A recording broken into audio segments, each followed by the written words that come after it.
The Duke and Duchess had adopted a boy to be a companion for their son. Imagine their surprise during the bath when they discovered the child was, in fact, a girl. Lonnie trembled with fear. She was certain the Duke would be furious, and if she were returned to the orphanage, the headmaster would beat her like he did her friends. The Duchess, now aware of the truth, found herself in a predicament. Nevertheless, she instructed the maids to bathe and dress the child properly. The moment the Duke saw Lonnie, his heart melted. How can there be such an adorable little girl? The next moment, the Duke's second son, Ndi, burst into the room, shouting, "I told you I didn't need a playmate." His words trailed off as he noticed Lonnie. He looked at his mother, utterly perplexed. "Why did you buy a doll?" Everyone present couldn't help but laugh. "We brought her here to be your companion, but it turns out she's a girl." Lonnie booed repeatedly, apologizing. "Please, don't send me away," she pleaded. Her sweet and innocent demeanor instantly captured Ndi's heart. "Isn't this the adorable little sister I've always wanted?" He immediately ran to his father, begging him to let Lonnie stay. "I don't mind that she's a girl. I really like her." His words gave Lonnie a flicker of hope. Perhaps she truly could live here. However, the Duke sternly declared, "Enough. Now that you've seen the child, that's enough. It's late. Go back to your rooms." His cold voice pierced Lonnie's heart. She chided herself for allowing such unrealistic joy to bloom. After all, she was the one who had deceived them. Now alone in the room, the Duchess pleaded with her husband to let the girl stay. If she's sent back, she'll surely be severely punished. And Dee, standing beside his mother, firmly agreed. But the Duke remained resolute. "No matter what, it's not possible." As they began to argue, the Duke added, "She's undeniably adorable. We really should have a daughter." His friend had always boasted about his. He hadn't expected that trying to find a playmate for his son would result in finding a daughter. Perhaps it was fate. He decided to let the girl stay for the time being. However, he added, "We'll consider the matter of formally adopting her later. This decision would save them a lot of trouble in the future." The Duchess was overjoyed, but also puzzled. "If you weren't going to send her away, why did you put on such a frightening expression and tell her to leave?" It turned out the Duke had simply thought she looked tired and wanted her to rest. And Dee added, "Father, you looked like you were about to eat someone just now." The Duke panicked. His first impression had been so terrible. Meanwhile, Lonnie, relieved to learn she could stay, wept with joy. But the news that the Duke was coming made her tremble with fear. After all, his expression earlier had been truly frightening. Just then, the Duke knocked and entered. The girl was already huddled by the bed, shaking. "Did you get some rest?" he asked. Lonnie answered loudly, nodding vigorously. "Thank you so much for allowing me to stay. I'm so sorry I couldn't greet you properly earlier." The Duke wondered what she had endured to be so afraid. He reassured her gently, "I didn't come to hear your apologies. I came to give you a new name." It was the Duchess who had suggested it. When they were expecting their first child, they had considered a girl's name. "It will be perfect for her. Your name will be Lonnie. Lonnie Evelyn." The girl remained silent, leading the Duke to think she disliked it. But then, tears welled in her eyes. "Thank you for giving me such a beautiful name." Her sweet smile instantly captivated the Duke. He immediately instructed the maids to prepare his late sister's room for her. This made the maids seethe with resentment. That wretched orphan! How could she possibly stay in that room? The Duke muttered darkly, just as he was about to leave. "There's something I forgot to mention." The maids stifled a laugh, assuming the Duke couldn't possibly intend for an orphan to occupy such luxurious quarters. To her surprise, the Duke's expression remained serious. "Your nickname," he said formally, "is Lonnie." Both the maid and Lonnie were stunned. The girl's luck had dramatically shifted. In a single stroke, she had gone from orphan to playmate of the Duke's second son. That first night in the Duke's mansion, Lonnie was plagued by nightmares. She dreamt of the past, of being falsely accused and brutally beaten by the orphanage director. The cruel maid, seeing Lonnie still asleep, angrily roused her. Lonnie jolted awake, springing up from the bed. She gasped for breath, clearly terrified. The maid, however, remained unsympathetic, curtly telling Lonnie to get up and wash. She held a deep disdain for Lonnie, this orphan who, in her eyes, had undeservedly risen above her station. "The water's dripping on the floor. Wipe it up and then get dressed. Hurry and change your clothes."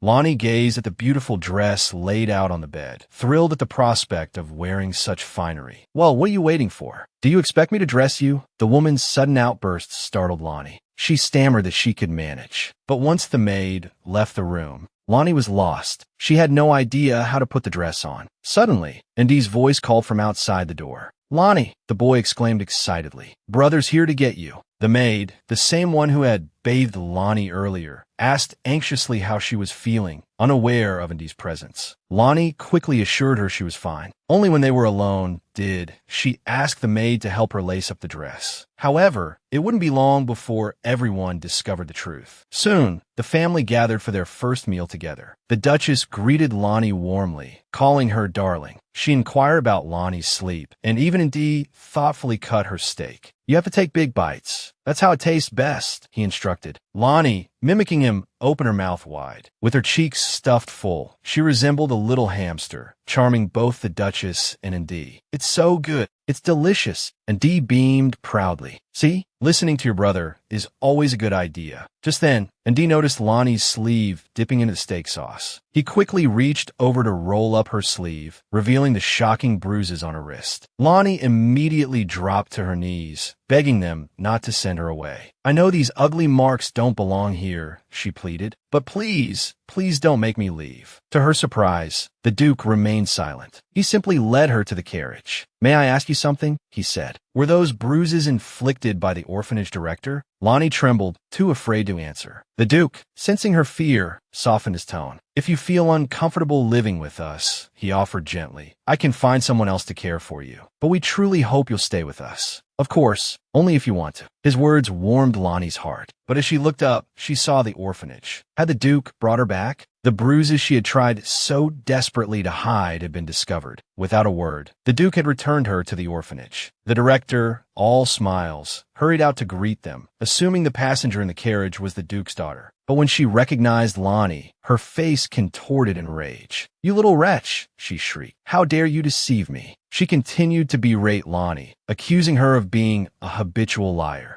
However, the Duke wasn't unhappy at all. Smiling, he said to the girl, "You don't have to worry about anything. Speak your mind boldly." As if a weight had been lifted from her shoulders, Lonnie gathered her courage and cried out, "The orphanage director is the one lying. She knew my friend Pete hadn't done anything wrong, but she beat him to death anyway." The man stammered, his guilt evident. The Duke immediately ordered him taken away. That evening, they finally returned to the mansion. The Duchess and Indy had been waiting outside. The moment they saw them, they rushed forward, checking for injuries. Their concerned fussing and questioning was almost overwhelming. Lonnie could scarcely believe it, that she could encounter such kind people, simply because of who he was. He believed her unconditionally. The girl was touched beyond words. That evening, the Duchess even combed her hair, imagining how lovely it would be when it grew longer. Then, she gently cleansed Lonnie's wounds with holy water. But when the extent of the bruises was revealed, the Duchess's face was filled with heartache. "Child, why were you living as a boy at the orphanage?" "My mother told me to," Lonya replied. "I don't really know why." The Duchess could understand. Perhaps it was to protect her from being bullied. "You don't have to hide who you are anymore. You can live safely here."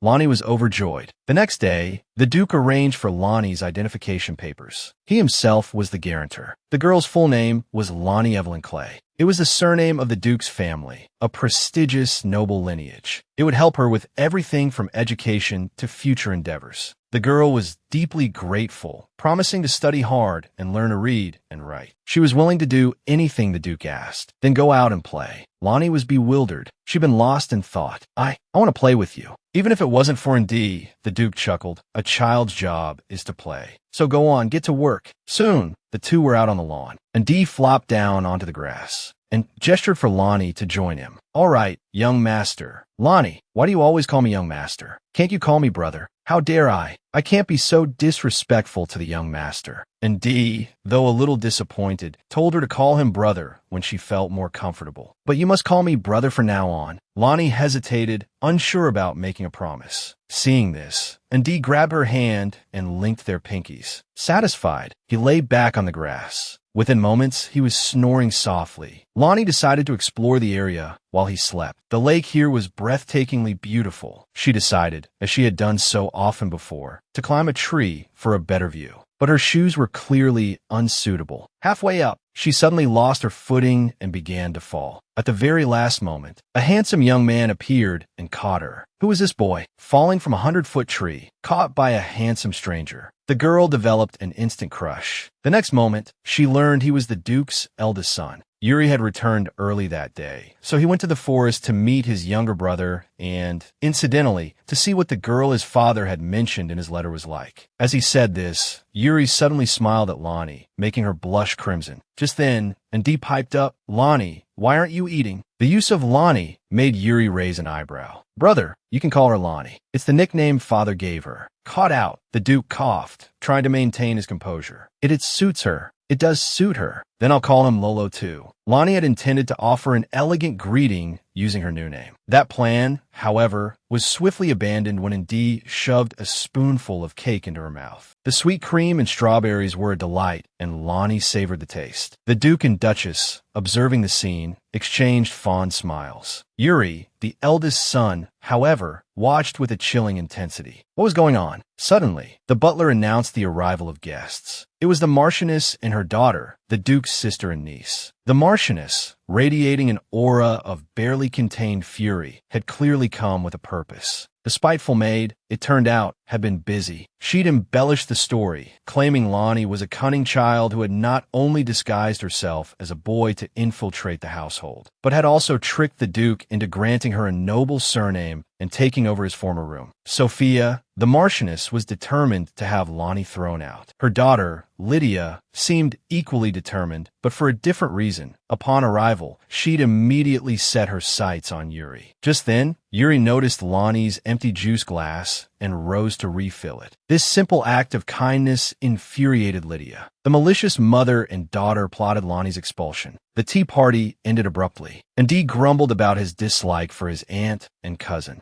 "Aunt Sophia is always lecturing me," he complained, "and Lydia follows Yuri around, treating me like a servant. But now I have Lolo," he declared, brightening. He happily tugged Lonnie towards his room, only to stop short, noticing the numerous scrapes and bruises on Lonnie's hands. "I got them climbing a tree," Lonnie explained. The doctor, examining the wounds, looked puzzled. They appeared fresh, yet already showed signs of healing. "Do your injuries always heal this quickly?" he asked. "Yes," Lonnie replied. "Even deep cuts mend fast." The doctor studied Lonnie's arms. The earlier injuries, the ones from her arrival, had vanished completely. Although the Duchess had applied holy water, such rapid healing was theoretically impossible. He couldn't explain it. After a few more words, the doctor departed, lost in thought. His visit stirred something within Lonnie. For the first time, she had a glimpse of a possible future. She wanted to be a remarkable doctor, too. Just then, Andi bounded in, inviting Lonnie to play. But Lydia suddenly appeared, wearing a saccharine smile. "It's so lovely to meet you," she chirped. "Let's have some girl time, just us," she suggested. Lonnie knew Lydia was a true, noble lady. Perhaps, she thought, Lydia could teach her how to fit in. She readily agreed. When no one was looking, Lydia smirked. She had plans for Lonnie. A single glance from Yuri had been enough to earn Lonnie, the Marchioness's daughter's wrath. While feigning kindness, Lydia instructed her maid to openly mock Lonnie's lack of manners. Holding the teacup with both hands and making such a racket, "You're lowering my lady's standards," the maid sneered. Lydia pretended to scold her maid, but her words dripped with sarcasm aimed at Lonnie. Unbeknownst to them, Yuri overheard everything. He had encountered the first. He had heard about Lydia taking Lonnie away. He'd initially thought they would get along, being closer in age. But past experiences made him uneasy. He recalled an incident where a maid had accidentally spilled water on him. He hadn't been upset, even expressing concern for the maid. Lydia, however, had not only verbally abused the girl, but had also taken it upon herself to punish her physically. This situation was different, but he still felt a pang of worry. He decided to check on Lonnie himself. He hadn't expected to witness such a scene. "How dare you insult a child under the Duke's protection?" he demanded. "Are the Marchioness's servants always this insolent?" Lydia offered a disingenuous apology on behalf of her maid, but Yuri wasn't having any of it. He stepped directly in front of Lonnie, shielding her. "This child has the right to do anything she pleases here. As for that maid, the Duke's household will handle the punishment." Lydia, though trembling with rage, forced a smile in Yuri's presence. But in her heart, the seeds of her next scheme were already being sown. Later, Back in her room, Lonnie berated herself for her ignorance of etiquette. Yuri, noticing her distress, immediately tried to comfort her. "You don't need to be so timid," he reassured her. "This is our home, and they are merely guests." However, his words didn't have the intended effect. Instead, they only fueled the innocent girl's desire to learn proper manners, determined not to embarrass the Duke's household. This played right into Lydia's hands. She offered to have Lonnie join her etiquette lessons. Lonnie, naive to Lydia's true intentions, expressed her gratitude. Just then, an unexpected figure appeared. It was Pick, a friend from the orphanage, whom Lonnie had believed to be dead. Overjoyed, she rushed forward to confirm his identity. But the boy acted as if he didn't recognize her at all. Lonnie apologized for her outburst. Lydia, however, spoke coldly. "You don't need to apologize. He's just here to take beatings for me." Lonnie didn't understand. Lydia explained, a noble of high standing would never be struck by a tutor. Soon, the etiquette lesson began. Unfamiliar with the customs, Lonnie made frequent mistakes. This angered the tutor, who was already looking for an excuse to find fault, and she raised her ruler to strike Lonnie. Lydia feigned concern and offered the boy standing beside her as a substitute. Kind-hearted Lonnie couldn't bear the thought of someone else being punished in her place. With her scheme working perfectly, Lydia didn't press the matter further. The sharp crack of the ruler echoed through the room. A few days later, Ndi, having finished his swordsmanship lesson, went to find Lonnie to play. But when he opened her door, he was shocked. Lonnie looked utterly chaotic, pale and gaunt. "Sister, what happened to you? You're practically a skeleton. Who did this? I won't let them get away with it." The sudden concern caused Lonnie to burst into tears. Just then, Yuri arrived. Overcome with shame, the girl covered her face and tried to flee. But before she could escape, Yuri scooped her up as easily as if she were a small chick. "First, tell me what happened." The orphan girl, unfamiliar with etiquette, had been severely beaten by her tutor. Her haggard appearance worried Ndi. Touched by their concern, she couldn't stop crying. Both brothers surrounded her, asking what had happened. Observant Yuri noticed the marks on her hands and realized she had been hiding her suffering. He made an excuse to send Ndi away and then knelt down, gently applying ointment to his sister's wounds. His gentle touch and focused expression made Lonnie's heart flutter. She asked him to keep her secret, but he simply told her to rest well and turned to leave. "Young master, I want to go with you. I don't want to be alone in my room." Yuri found this odd. Surely she had a maid attending to her. Why would she be alone? But before he could voice his confusion, he realized something was amiss. The room was indeed empty, like a vacant chamber. Even the fireplace was unlit. He remembered overhearing the maids plotting something that morning. It had been directed at Lonnie. He wrote a note to his mother, asking her to come to Lonnie's room. The Marchioness immediately agreed to join him. After all, she had orchestrated this whole affair. How could she miss the culmination? As they passed Lydia's room, they heard the sounds of crashing and weeping from within. Lydia's necklace was missing. The girl sobbed, claiming it was a gift from her father and incredibly precious. Then, feigning innocence, Lydia claimed he'd been spending all his time in lessons with Lonnie. Smoothly, she shifted suspicion onto Lonnie. Soon, a pre-planned tea party commenced. The Marchioness showered Yuri with praise and flattery, harboring ambitions of marrying her daughter to him. Currently, within the entire empire, divine power resided only within the royal family and the Duke's household. Divine power represented not only authority, but also a legitimacy rivaling that of the royal family. Rumors had spread that young Yuri already manifested this power. If the two were to marry, everything would belong to Lydia. However, Yuri showed little interest in engaging with his presumptuous aunt, so she turned her attention to Lonnie. First, with a few pointed words, she made the girl flustered and nervous. Then, with a subtle glance, she signaled to her maid to accidentally spill tea. The tea stained the carpet. Afterward, feigning surprise, the Marchioness produced a necklace she had hidden beforehand. She accused Lonnie of stealing the necklace, claiming that was why the girl had been so nervous. "How could you be so ungrateful?" she cried. "The Duke's household has been so kind to you,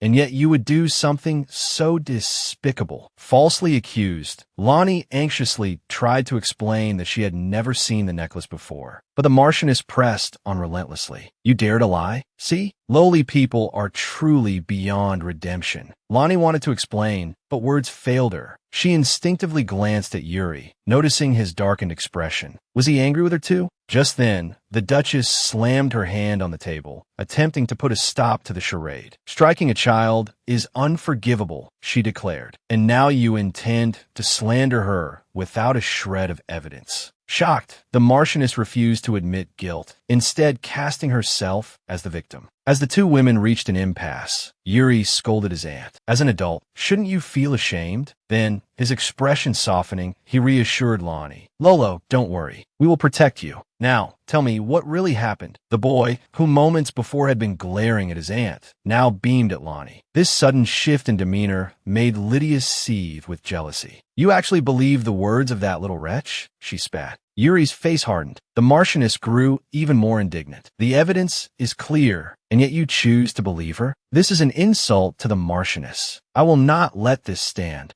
Just then, the Duke entered the room.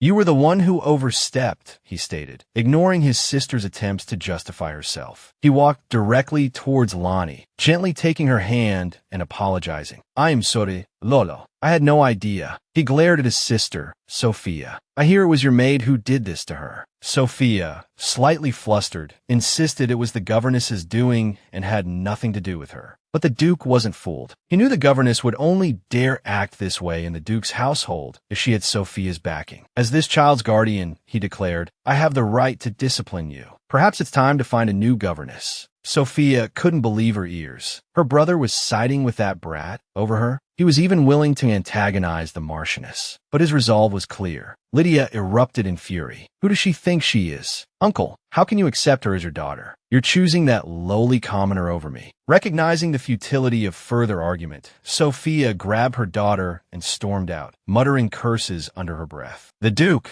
with a subtle gesture, dismissed the younger Ndi and Lonnie. He was preparing for a reckoning. Summon all the servants, he commanded. Meanwhile, Lonnie, clutching the necklace, decided to return it to Lydia. It looked expensive after all, but as they opened the door to Lydia's room, the girl flew at them in a rage. The blow was aimed squarely at Lonnie's face, a heavy hand about to strike. But Ndi, without a moment's hesitation, threw himself in front of her. His cheek stung, a fiery pain blooming across his skin, but he still managed a playful grin. Wasn't I just incredibly cool? Anyone who saw that would think I'm a pretty awesome older brother, right? Lydia, furious, erupted. Lonnie is nothing but trouble for this entire family. Suddenly, the usually timid Lonnie stepped forward, shielding Ndi. Her gaze, unwavering and resolute, met Lydia's. The intensity of it caused Lydia to stumble backward, a flicker of fear in her eyes. But instead of retaliating, Lonnie simply took Lydia's hand and returned the necklace. Thank you, Mississippi. Thanks to your maid service, I've learned a great deal. I'll take your words to heart and ensure I'm not a burden to anyone here. The Duke,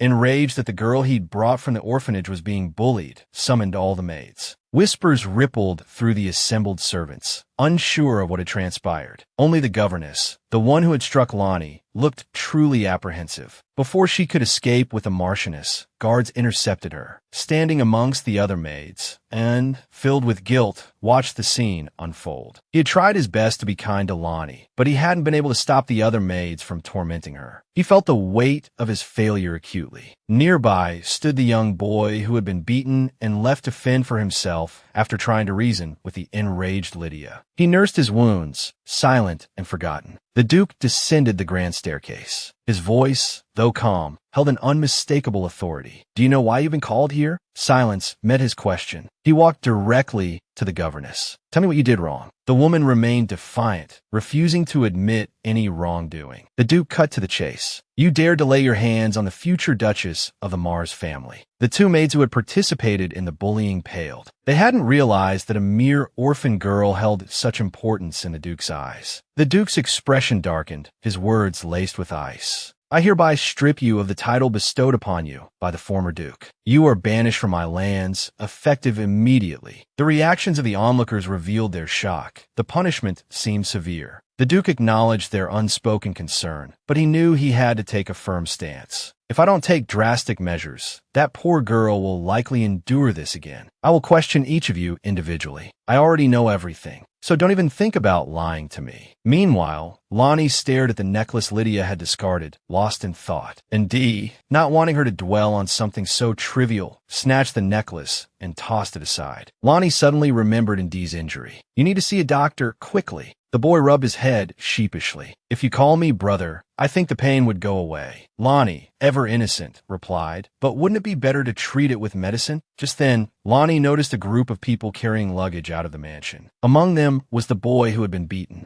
Close behind them was in the maid. Lonnie ran over to her, her voice filled with concern. Where are you going? And stammered, unable to speak. The butler stepped forward and addressed Lonnie. Do you know this maid? She's been so kind to me ever since I arrived, Lonnie replied, and smiled, touched by Lonnie's words, but still remained silent. The butler then explained, the Duke and Duchess have ordered their dismissal. Lonnie froze, the words echoing in her ears. The next moment, tears streamed down her face. No, she cried. The Duke, determined to protect the girl he'd taken from the orphanage, was cleansing his household. The Marchioness, observing the departing servants, trembled with rage. Both the Duke and Duchess felt a pang of guilt. If they had been more attentive, this wouldn't have happened. As punishment, the Duke not only dismissed the servants, but refused to give them letters of recommendation. This effectively ruined their chances of finding future employment. He thought Yuri might consider the punishment too harsh, but Yuri surprised him. He felt it wasn't enough. After all, their treatment of Lonnie was unforgivable. The Duchess, however, felt the punishment was sufficient. The child is fragile. Excessive punishment might be counterproductive. It's best to keep this from her. However, just then, the butler arrived with an anxious report. Lonnie already knew what had happened and was outside crying. Lonnie was clutching at Anne's dress, refusing to let her go. As soon as the Duchess appeared, Lonnie rushed forward and begged her not to send Anne away. Seeing this, the Duchess worried that she had made a mistake, but Anne didn't see it that way. She was blaming herself. She had seen the others bullying Lonnie, but hadn't been able to stop them. Kind-hearted Lonnie quickly stepped forward. And didn't do anything wrong, she insisted. When I first arrived, she was the only one who spoke to me kindly, so I hope you can let her stay. The maid was deeply touched. Such a small gesture, yet it had been remembered. The scene brought a warm smile to the Duchess's face. You're the first person she's ever wanted to keep this much. You can be her personal maid, and was 1,000 times willing. Although I'm unworthy, if you give me this chance, I will certainly take the utmost care of Miss Lonnie. At that moment, Lonnie noticed the boy in the crowd. Embarrassed once more, she spoke up. Madam, could he stay too? If he goes back, he'll just be the boy who gets beaten again. Such a small matter. The Duchess naturally agreed at once. Instantly, everyone began to murmur. A personal maid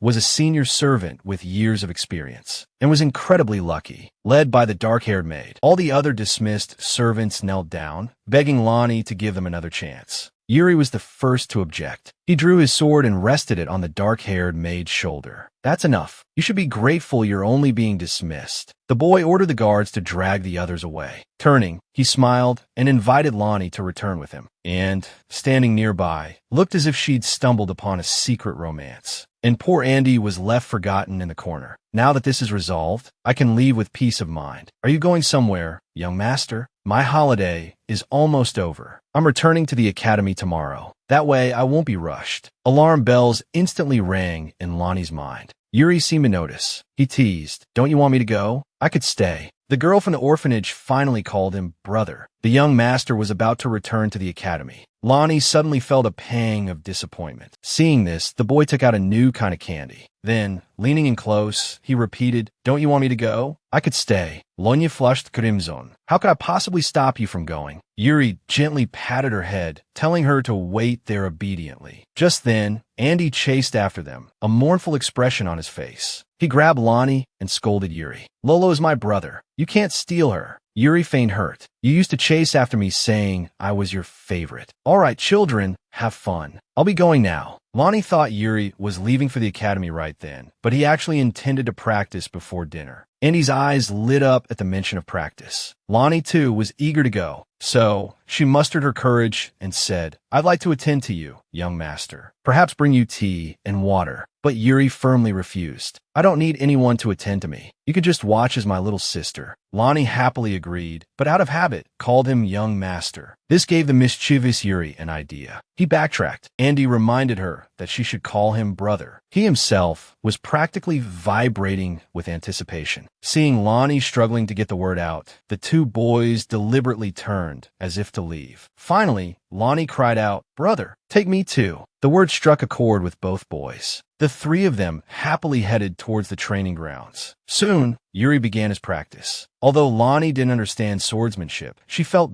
deep down that her brother, Andy, was incredibly skilled. Suddenly, Andy burst onto the scene, declaring loudly that even if Andy was handsome, Lonnie couldn't fall for him. Lonnie could only be his little sister. He swung his own sword with great effort, and Lonnie, ever supportive, declared it was very impressive. "Will you both become knights someday?" Lonnie asked. "Actually," Yuri replied, "it's about inheriting the family. To become the head of the family, you need the recognition of the divine artifact, and the Duke's family's divine artifact is the Spear of Ares. Swordsmanship is just the most basic requirement, so you have to keep practicing." Having said this, Yuri went to store his sword. The usually cheerful Andy, however, was downcast. He believed that Andy would soon resonate with the divine artifact. Since childhood, everyone had held high expectations for Andy. So, Andy, with his average aptitude, wasn't as carefree as he appeared. Just then, Sir Katz, the head of security, arrived. Lonnie offered a polite curtsy, instantly charming the hardened warrior. The man had brought a new playmate for Andy. It was Levin, the boy who had been beaten. "Here we go, the 3 boys and 1 girl filler scene," someone muttered. "The Duke's second son has a new playmate." Andy was clearly not pleased. Having Lonnie was enough for him.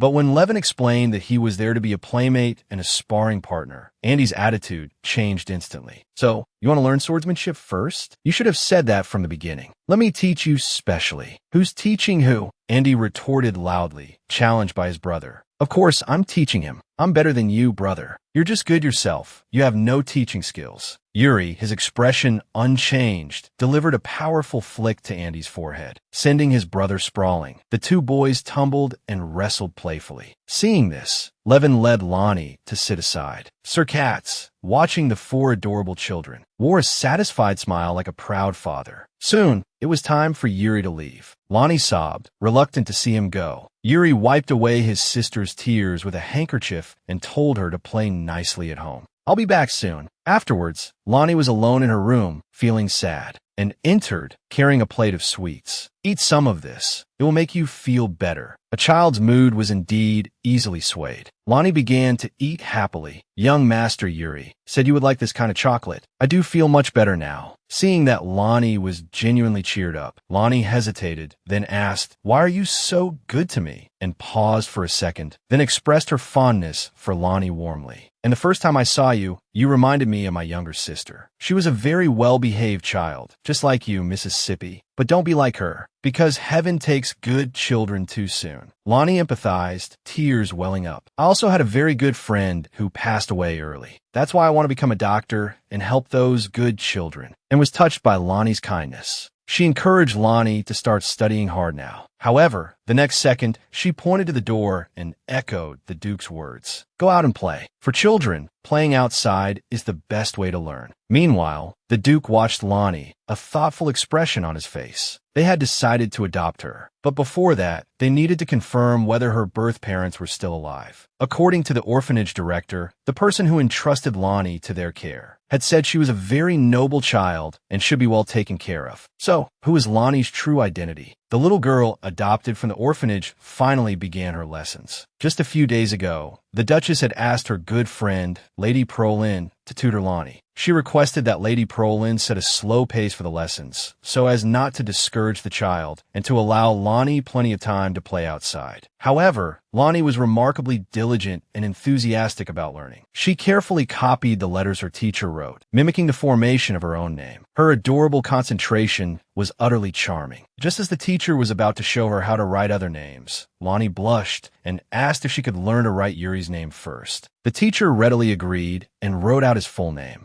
Lonnie stared at the paper, her heart fluttering like a trapped fawn, the picture of a love-struck young girl. The teacher saw right through her, thinking that with the Duchess about to adopt her, the path ahead for the 2 children might be a little bumpy. Soon, the day arrived for Lonnie's first outing. A maid told her that they were going to buy things for Andy. Lonnie was thrilled at the prospect of going out, and was equally excited, but for the chance to indulge in a full-blown dress-up session. Why? Because this was a momentous occasion, Lonnie's first outing. I have so many outfits I want to try on Miss Lonnie. It's going to be so much fun. Let's begin. A little while later, the Duke and Duchess, along with Andy, arrived at the door, waiting. Just as in finished dressing Lonnie, Andy, unable to contain his excitement, rushed inside. The moment they saw Lonnie, they were all stunned. She's so cute. Lonnie's always cute, but today she's even cuter. Lonya happily think then. Andy, quoting a line he'd recently learned from a novel, declared, "My little sister, I won't give her to anyone." Everyone burst out laughing.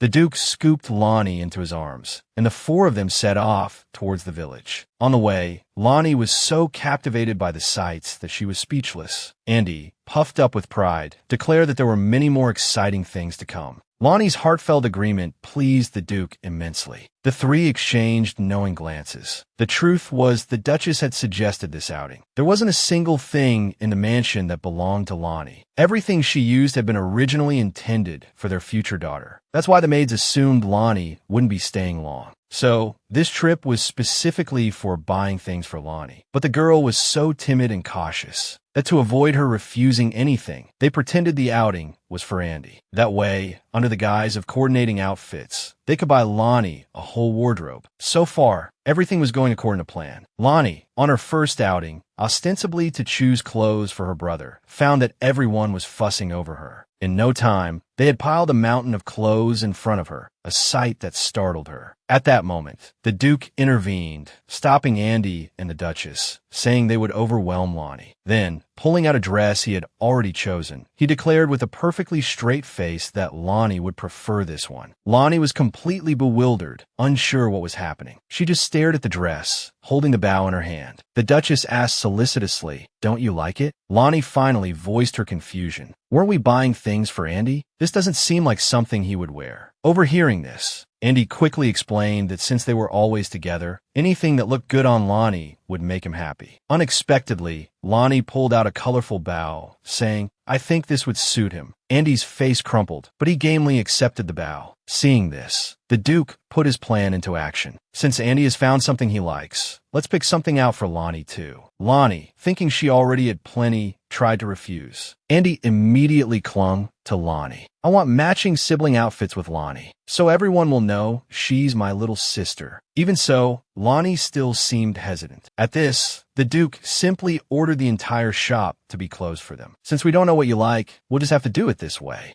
If you tell us what you like, then we'll buy you that." Lonnie was genuinely taken aback by this extravagant gesture. She remained silent, head bowed. Observant Andy noticed his sister kept glancing at a pair of shoes, so he spoke up for her, meeting the expectant gazes of the three adults. Lonnie bravely expressed her liking for the shoes. However, the Duke secretly told the shopkeeper to wrap up every outfit that matched the shoes, without letting Lonnie know. The shopkeeper silently celebrated their sudden windfall. Soon, Lonnie emerged wearing her new shoes. The group headed towards the bustling marketplace. The dazzling array of goods was captivating. Andy excitedly pulled Lonnie along, only to run headlong into the path of a speeding carriage. Fortunately, it merely passed by, and neither of them was hurt. The Duke angrily ordered Andy, "If you run off like that again, you'll be sent straight back to the manor." But just then, Lonnie's hair ribbon was swept away by the wind. She hurried after it, but the three adults behind her didn't notice. The little girl chased the ribbon into a narrow alley. Suddenly, a boy's voice called out from behind her, "Are you looking for this?" Who was this blonde boy who had suddenly appeared? The girl had been chasing her ribbon at breakneck speed. She had encountered a blonde boy while pursuing her runaway ribbon. He was incredibly cute. The boy teasingly held the ribbon high above her, and Lonnie's resulting stunned expression made him laugh. "Here you go." Seeing Lonnie hesitate, the boy teased her further. "Do you want to stay with me a little longer? Is that why you haven't taken it?" Lonnie quickly snatched the ribbon.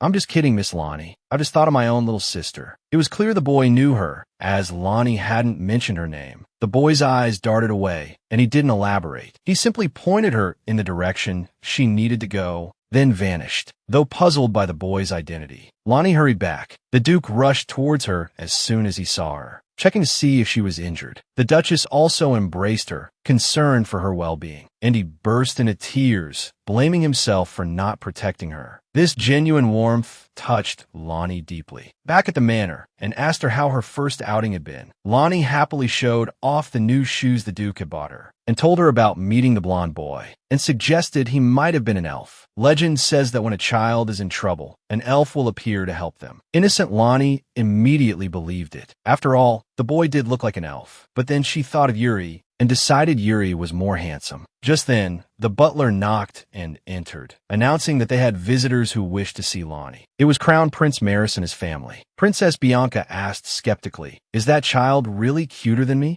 Andy puffed up with pride. "Of course, you'll be shocked when you see her." The princess still looked unconvinced. However, the moment she saw Lonnie, she rushed over and started chattering excitedly. "Oh my goodness, are you a doll? Or an angel? Even your hands are like a little baby's. How can this be? I was this small and cute once too." Though in reality, she was only a year older than Lonnie. "Your name is Lonnie, right? You can call me BB." Lonnie was completely baffled. The head butler had announced the arrival of the crown prince and his family, which meant the girl before her was a real princess. It was quite unbelievable. At that moment, the two children, Maris and Bianca, began vying for Lonnie's attention. And then, the prince, who hadn't been seen for a while, arrived. The boy was the same enchanting one Lonnie had encountered in the alley earlier that day. "Miss Lonnie," he said, "you can call me Henry." With her utterly charming demeanor, the little princess quickly captured the hearts of both Lonnie and the prince. A simple cartoon portrait she drew was all it took to completely enchant Princess Bianca. Bianca gushed, praising both the drawing and the artist's adorable nature. Mustering her courage, the shy Lonnie replied that the princess was also very cute. The two exchanged compliments back and forth, their sweet interaction bringing a smile to Lady Prolin's face as she observed them. Although the princess's presence slowed the lesson considerably, Lonnie's face was radiant with joy. Then, Lonnie noticed the doll resting on the princess's lap.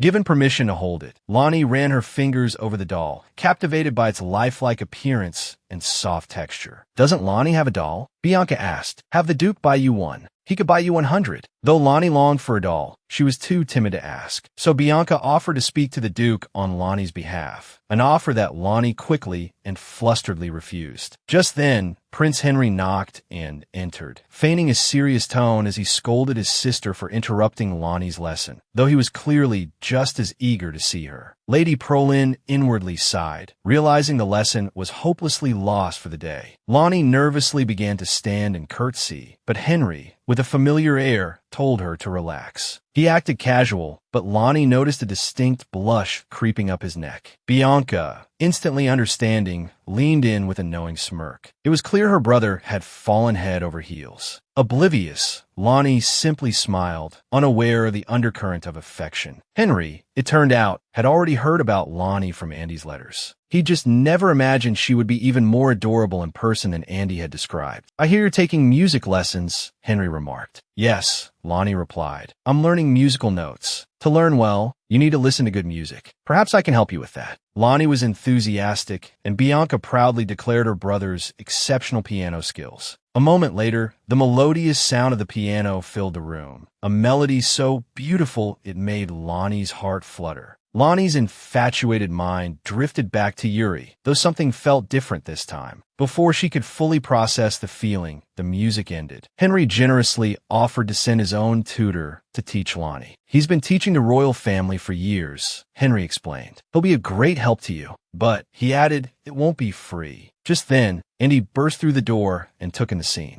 "Henry," he exclaimed, "how could you touch Lonnie's face without my permission?" "Only I can touch Lonnie's face." Their bickering amused Bianca. The three children then began playfully squabbling over Lonnie's attention. Later that evening, Lonnie, intending to tell the Duke and Duchess about Henry's offer of a tutor, overheard their conversation. She learned that the royal family's magical powers were dwindling. They suspected someone was targeting the crown prince, and the culprit seemed to be Countess Castor. A pang of unease struck Lonnie's heart. She pushed open the door and asked, "Who is this Countess Castor you're talking about?" Being an orphan herself, the name Countess Castor resonated with Lonnie, causing an unexpected ache in her chest. Curious, she asked who Castor was and received a startling answer. "She's the Emperor's mistress," the Duchess explained, "and the true power behind the throne. She'll stop at nothing to make her own son the crown prince." The Duchess, not wanting Lonnie exposed to anything unpleasant so early in her new life, quickly brought the conversation to a close. Is there something you needed? Bianca asked. Oh, right. Prince Maris said he'd send a music tutor. He said the same person taught me. Did he mention a name? I think it started with an I, the Duchess replied. Unfortunately, far too many names began with I, and the crucial information was accidentally overlooked. The next day, Andy and Maris engaged in a spirited duel, a wager hanging in the balance. After several rounds, Andy was defeated. Levin considerately brought them towels. Reflecting on their time together, Andy realized Maris was actually quite kind. Just then, Lonnie and Bianca arrived. Everyone greeted each other warmly. Andy noticed Levin's eyes shining with excitement. He looked incredibly happy. Could he have a crush on Lonnie? Absolutely not. My little sister. Andy quickly darted forward, positioning himself between Levin and Lonnie. Noticing Lonnie seemed a little down, Andy decided to show off a skill he'd recently mastered. He assumed a fencing stance, then swung his imaginary sword with a flourish. An invisible force, mimicking sword energy, swirled the fallen leaves around him. Lonnie, impressed, praised the skill. Then, eager for approval, he turned to Bianca. Her expression clearly showed she was impressed. Andy, beaming, rushed towards Lonnie, only to be intercepted by Maris. Have you forgotten our wager? I have the rights to Lonnie's cheeks today. So that was the reason for their duel. Andy felt a pang of annoyance, but tried to weasel out of it. Lonnie's cheeks are Lonnie's. Only Lonnie can decide who touches them. Didn't you say yesterday you'd ask for her permission?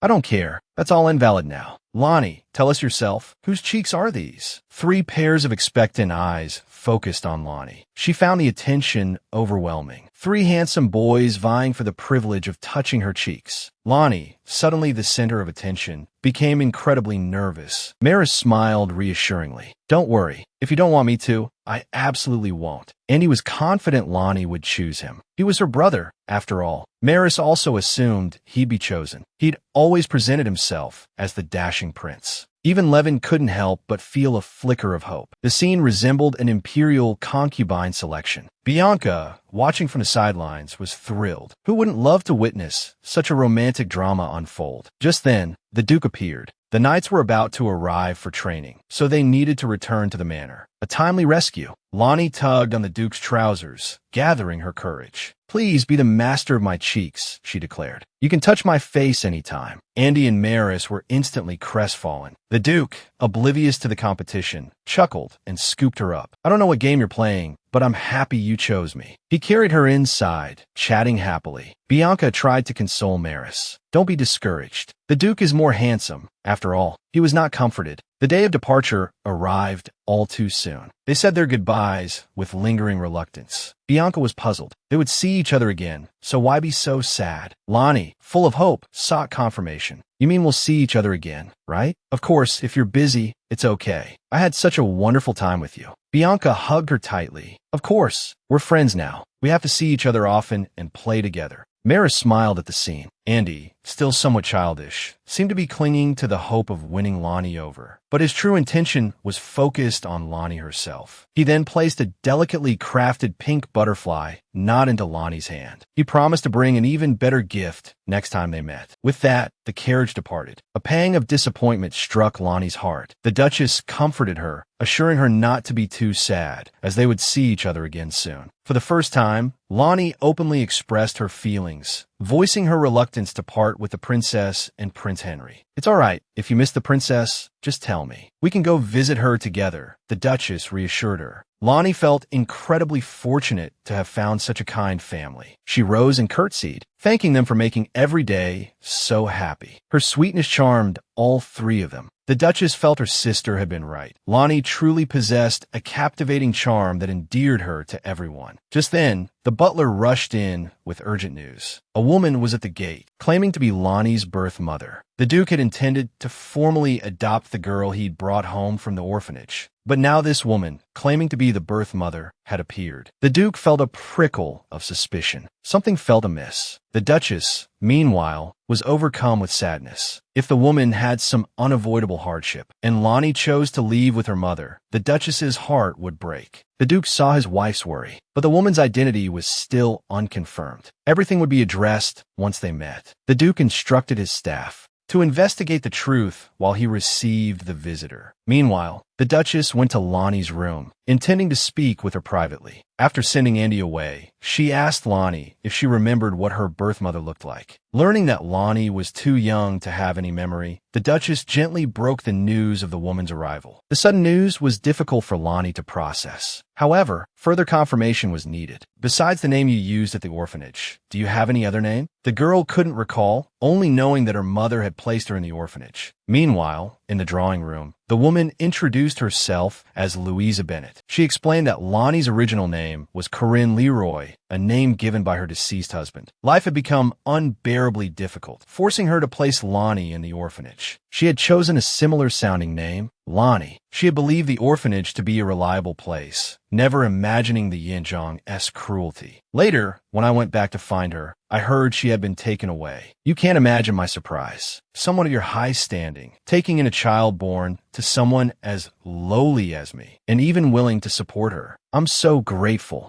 The woman's demeanor aroused suspicion. However, the Duke noted her similar hair color to Lonnie's, and she knew which orphanage. He conceded that she might indeed be Lonnie's mother. But the fact that she only appeared after hearing of the Duke's intention to support the child seemed opportunistic. The Duke reasoned that even if she were the birth mother, he wasn't obligated to return Lonnie. However, if Lonnie wished to live with her mother, he wouldn't stand in her way. Just then, the Duchess entered with Lonnie. The woman immediately rushed forward and embraced the child. Lonnie froze, startled. This woman, appearing out of nowhere, claimed to be the Duke's adopted daughter's birth mother. Upon seeing the child, she had immediately rushed forward to hug her. Lonnie stood frozen in shock. Seeing this, the Duchess quickly pulled the woman away. Can't you see you frightened her? Even if you are her mother, please refrain from touching her so abruptly. The Duke then gently approached Lonnie and asked if the name Corinne Leroy held any meaning for her. Lonnie, however, couldn't recall anything. The woman dissolved into tears, offering Lonnie a heartfelt apology. It was too late. Lonnie had thought she would be overjoyed to see her mother, but now she felt the same fear she experienced when facing the orphanage director. The Duke settled the two of them in a guest room and urged a shaken Lonnie to go and rest. Lonnie's mind was consumed by the sadness of leaving. Andy, having heard the news, rushed over to ask her about it. Is it true you're leaving? If she really is your birth mother, will you leave here and go back with her? Lonnie didn't know how to answer. The next moment, Sir Katz scooped Andy up. It was still training time, and Andy had only snuck away. Andy struggled in Katz's grip, pleading with Lonnie not to leave. This only intensified Lonnie's fear.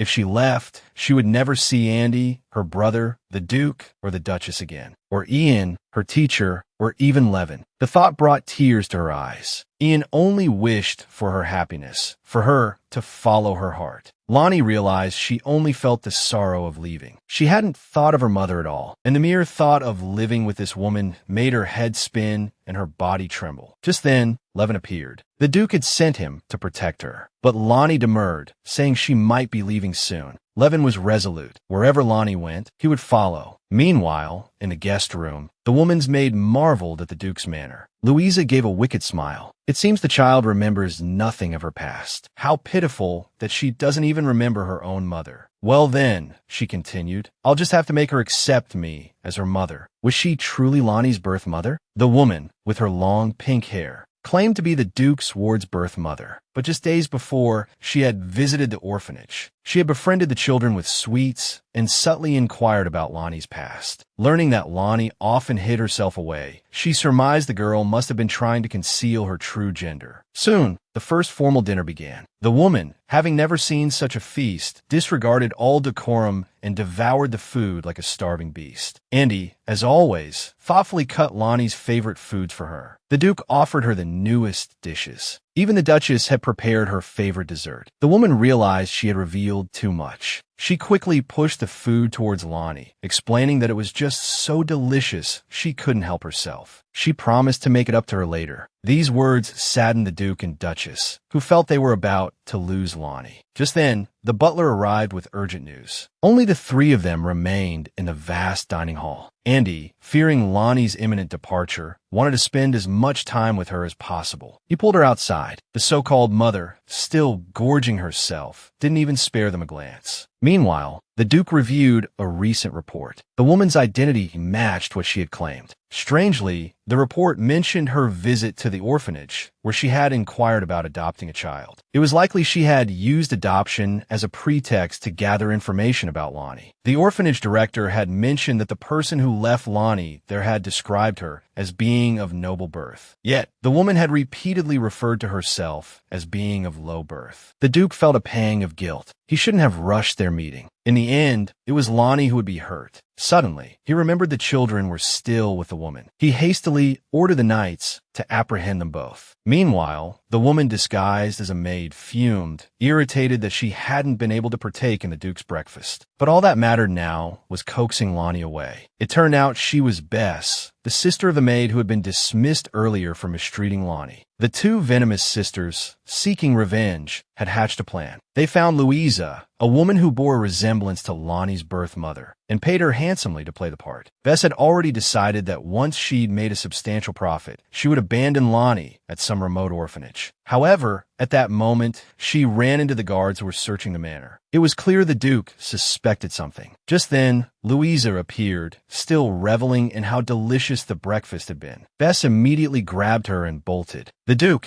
informed that the two hadn't been caught, darkened. He ordered the search intensified. A commoner couldn't possibly be so familiar with the layout of the manor. There had to be an accomplice within the household. These words sent a chill down the two women's spines. They decided to make their move on Lonnie. Lonnie was playing on the lawn. Andy, heartbroken at the thought of his sister leaving, struggled to contain his emotions. He knew he couldn't stop her from going with her supposed birth mother. "You can always come back to visit any time. I'll be waiting," he choked out. They clung to each other, tears streaming down their faces. Suddenly, the two scheming women appeared. Louisa, forcing a smile, held out her arms to Lonnie. "Corinne," she said, "come to mother." The woman, intent on swindling the Duke, had impersonated his adopted daughter's birth mother. Exposed, she now resorted to playing on Lonnie's emotions. Andy, though reluctant, felt he couldn't interfere with their reunion. After a few parting words, he turned to leave. Seeing Lonnie's hesitation, the woman immediately launched into a tearful plea. "I know I don't deserve to be called a mother," she sobbed, "but can you give me another chance? I promise I'll do everything I can to make it up to you." Lonnie, deeply moved, rushed into the woman's embrace. But as she touched the woman, a sharp, tingling pain shot through her like a pinprick. Wisps of dark smoke seemed to emanate from behind the woman. Lonnie recoiled in fear. The sounds of the search party drew closer. The woman's face contorted into a snarl, just as she was about to grab Lonnie. Levin appeared, shielding Lonnie. Andy, having doubled back, rushed to the scene. The woman was quickly apprehended by the knights. The Duke, his face etched with worry, gathered Lonnie into his arms. "It was just a bad dream," he murmured softly. "Get some sleep. Everything will be all right." The two women, meanwhile, continued to bicker, each blaming the other. Lonnie finally broke down, sobbing uncontrollably. That night, she developed a high fever. The Duke and Duchess immediately summoned the family doctor. The Duchess wept, her heart aching for Lonnie. Lonnie, gazing at them, felt a surge of warmth. And he must be worried about her too, she thought. And Prince Maris, her thoughts drifted and she fell asleep. When she opened her eyes again, she saw Prince Maris, who had been away studying, standing before her. Startled, she sat up. Maris had learned of Lonnie's ordeal from the Duchess's letter and had rushed back. He picked up a bowl of porridge. "You must be weak," he said. "Let me feed you." Lonnie blushed. Lonnie quickly insisted she had recovered and could eat by herself. Although the woman claiming to be her mother had been an imposter, she felt incredibly fortunate to be surrounded by so many kind people. Lonnie quickly regained her health, and the group returned to their usual cheerful games. Maris, having finished his sword practice, joined them. This time, it was his turn to seek. Andy, pulling Levin along with him, vanished in an instant. Lonnie, unsure of where to hide, remembered Levin squeezing under the sofa earlier. She quickly tried to wriggle under it herself, but her dress got caught. Maris, turning his head, spotted Lonnie and immediately stepped forward to help her free herself. Her flustered appearance made Maris laugh, and Lonnie, mortified, teared up. "I'm sorry," she mumbled. "You're so cute," Maris chuckled. Hearing her brother Maris's compliment made Lonnie's heart flutter. Gathering her courage, she declared, Maris, I really, really like you. As the little girl confessed her affection, Maris gently stroked her head, returning her sentiment. Just then, Andy and Levin, who had finally found a hiding spot, heard Lonnie's exclamation and rushed out. However, due to the rules of the game, they were immediately caught. Andy, in his innocence, began arguing with Maris about the circumstances. Levin, ever observant, noticed Lonnie standing dejectedly nearby and quickly reached out to help her up. Following her gaze, he realized a secret. Lonnie had feelings for Maris. Although a pang of sadness struck his heart, as long as Lonnie was happy, he would be content. However, happy days always seemed to pass too quickly. Maris eventually had to return to the academy to continue his studies. Lonnie was heartbroken. She couldn't even bring herself to eat her favorite little cakes. The Duchess, thinking Lonnie hadn't fully recovered, worriedly suggested she go back to her room to rest. At this, Lonnie quickly began to eat, taking large bites. I'm fine. The cake is delicious. The Duke and Duchess apologized again for the recent incident. We're so sorry you had to go through that. We want to become a real family with you.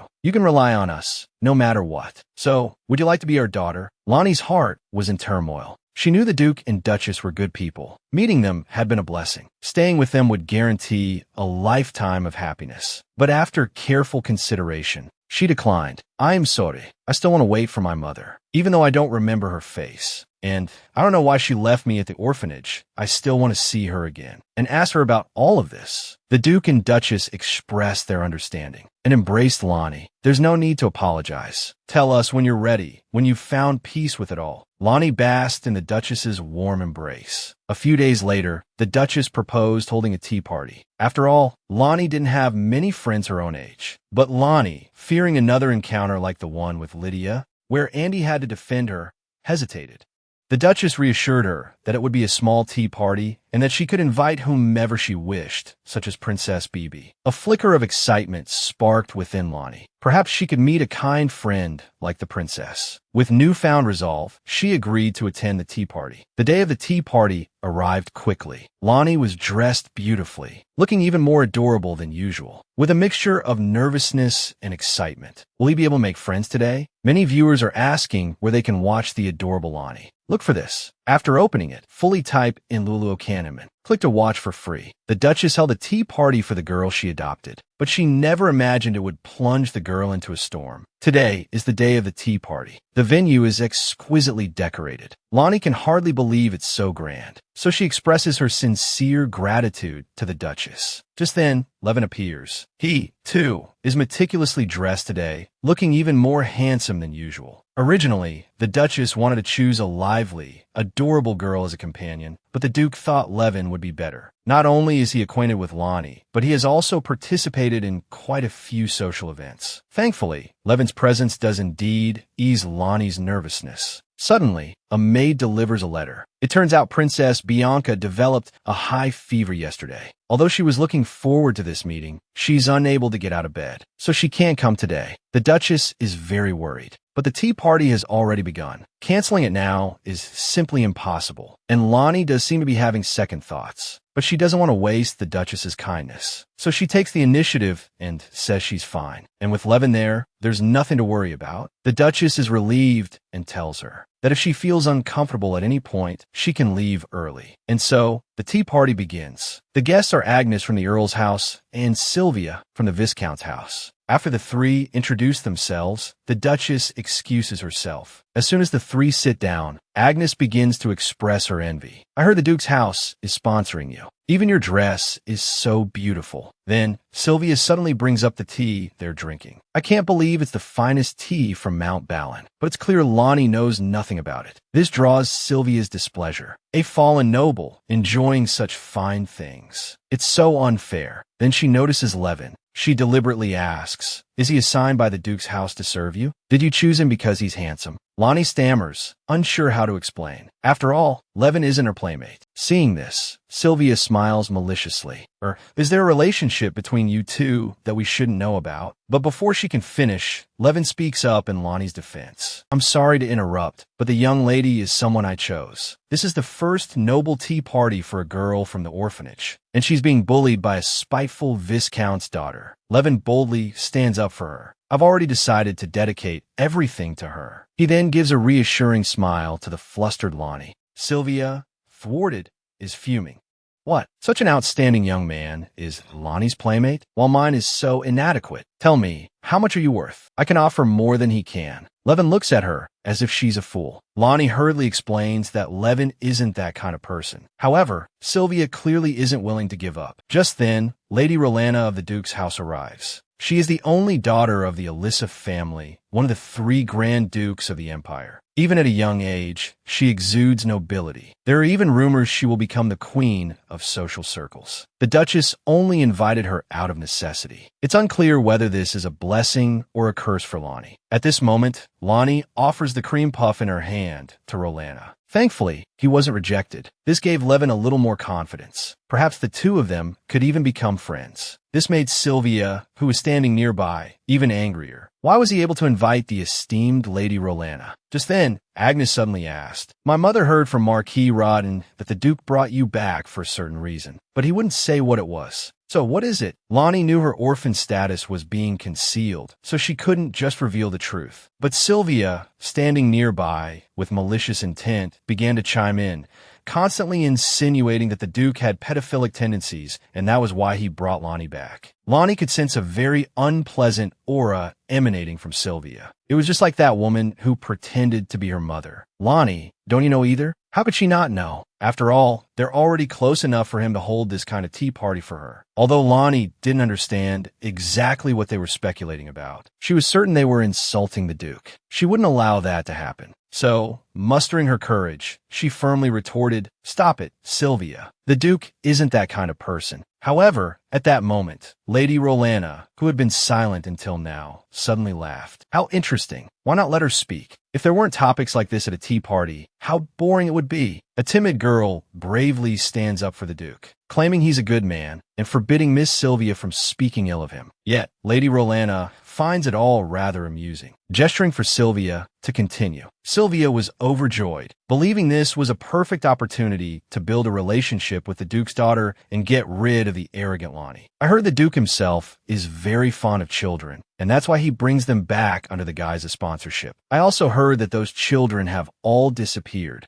Lonnie angrily retorted, "The Duke is absolutely not that kind of person." Sylvia seized the opportunity to feign innocence, hoping to gain favor. Unexpectedly, Rolana directly refuted. The rumors must be mistaken. The Duke would never do such a thing. Besides, Marchioness Rodden wouldn't spread such rumors. It turned out Rolana knew that the Duke had refused to lend money to Marchioness Rodden. She hadn't expected him to be slandered because of it. Given the circumstances, Sylvia and Agnes, shouldn't you apologize to Lonnie? The Earl's daughter, Agnes, immediately and sincerely apologized to Lonnie. Sylvia, however, was furious. Only after being reminded again by Rolana did she reluctantly offer a perfunctory apology. Lonnie finally brightened. If you met the Duke in person, you'd definitely like him too. He might seem a little intimidating at first, but he's actually a very kind person. Agnes was delighted and expressed her wish to visit Lonnie's home and see young Master Levin. "If you invite us, I'll invite you too." The three of them linked pinkies, making a promise. Lonnie was overjoyed. She felt that Rolana was a lot like Princess Bibi, both very kind people. In her innocence, she held no grudge against Sylvia and invited her to join them. To appease Rolana, Sylvia agreed with a smile, despite her inner displeasure. Unexpectedly, Rolana gave her a strange look that startled her. Deep down, Sylvia blamed Lonnie for everything, but she still joined them with a smile on her face. However, the moment her hand was placed on top of theirs, Lonnie felt a sharp sting. The atmosphere suddenly became very awkward. How could this be? The girl adopted by the Duke and Duchess from the orphanage possesses royal blood? The first tea party finally concluded successfully. Lonnie happily told Andy that she had made 3 new friends. Lady Rolana excelled in every aspect, while Agnes was brimming with curiosity. And Sylvia, Lonnie paused, a strange feeling emanating from Sylvia, unsettling her. But Lonnie didn't dwell on it, assuming Sylvia was merely in a bad mood. Not wanting to worry Andy, Lonnie kept the unpleasantness to herself. However, just as she was about to go to bed, a sudden wave of pain washed over her, and she fainted. A high fever followed, leaving everyone around her fraught with worry. Andy, in particular, was distraught, crying, "I can't live live without Lonnie. Anything for Lonnie? Then you'll agree to let her become my little sister and come live with me, the family doctor teased, amused by the child's distress. Seeing Andy truly frightened, the doctor quickly reassured him, I'm just joking. The young miss will be fine. Perhaps tea parties are a bit too much for her right now, the Duchess lamented, filled with self-reproach. She felt she had been too hasty. Lonnie had already been ill after the incident with the imposter posing as her mother. But Lonnie does seem rather frail. The Duchess suddenly recalled something. When she was Lonnie's age, her own divine powers had caused similar episodes of weakness, and the doctor had mentioned Lonnie's unusually rapid recovery. Could Lonnie also possess divine powers? If so, it would mean she truly was of royal lineage. The next day, Lonnie had fully recovered. The two children played happily on the lawn. The Duchess appeared, suggesting they all have afternoon tea together. To celebrate Lonnie's recovery, she then sent Andy away. The Duchess was determined to confirm whether Lonnie truly possessed divine powers. My dear, I have a question for you. Have you ever sensed a strange presence? Suspecting the child she'd adopted was a royal princess, the Duchess sought to confirm the presence of divine powers. She inquired whether Lonnie had ever experienced any unusual sensations. Lonnie had indeed experienced such a sensation, fearing she might be unwell and caused the Duke and Duchess concern. It's nothing like that, dear. I'm just worried you might still be feeling unwell. Reassured, Lonnie confided in the Duchess, describing the strange feeling she'd experienced when meeting the imposter and Sylvia. Even though they were smiling, even though they acted kindly towards her, she felt a strange, unsettling sensation, almost a sense of revulsion. This was certainly a significant detail. However, based on this alone, it couldn't be definitively concluded that Lonnie possessed divine powers. Perhaps she was simply more sensitive than other children. To know for certain, the Duchess would have to channel her own divine power into Lonnie. But if their powers were of different types, they could clash, putting Lonnie in danger. The Duchess was unwilling to take that risk. Perhaps there was a safer method. That day, Ethan delivered something the Duke had requested, but judging by his expression, it wasn't what the Duke had expected. Lonnie suddenly appeared, and the Duke, acting like he had something to hide, quickly concealed the item. He greeted Lonnie with a smile. I've been so busy with work lately, I haven't had time to see you. Lonnie immediately curtsied, beaming. I hope you are well, Your Grace. The Duke was momentarily taken aback. Lonnie was adapting to her potential status a little too well, and he burst out laughing. No one in the household usually addressed the Duke so formally. Lonya blushet crimson. This is the etiquette he learned from the princess. Unexpectedly, it caused such a misunderstanding, and he taught him, step by step, the correct way to greet people at home. The Duke found it utterly endearing. Where are you two going? Upon learning they were off to see the princess and prince, the Duke smiled and told them to have fun. Suddenly, he remembered something urgent. Grabbing Andy, he said, You haven't forgotten about that incident, have you? They were referring to the last time Prince Henry kissed Lonnie's hand. Father and son immediately made up their minds. This time, absolutely nothing like that would happen again. On her first visit to the palace, the girl unexpectedly learned about the existence of divine powers. Just moments ago, Lonnie and Andy arrived in the palace gardens. Princess Bianca had prepared cookies and apologized for missing the tea party. Lonnie, not bothered by it in the slightest, genuinely replied that it was all right. Andy, ever the gourmand,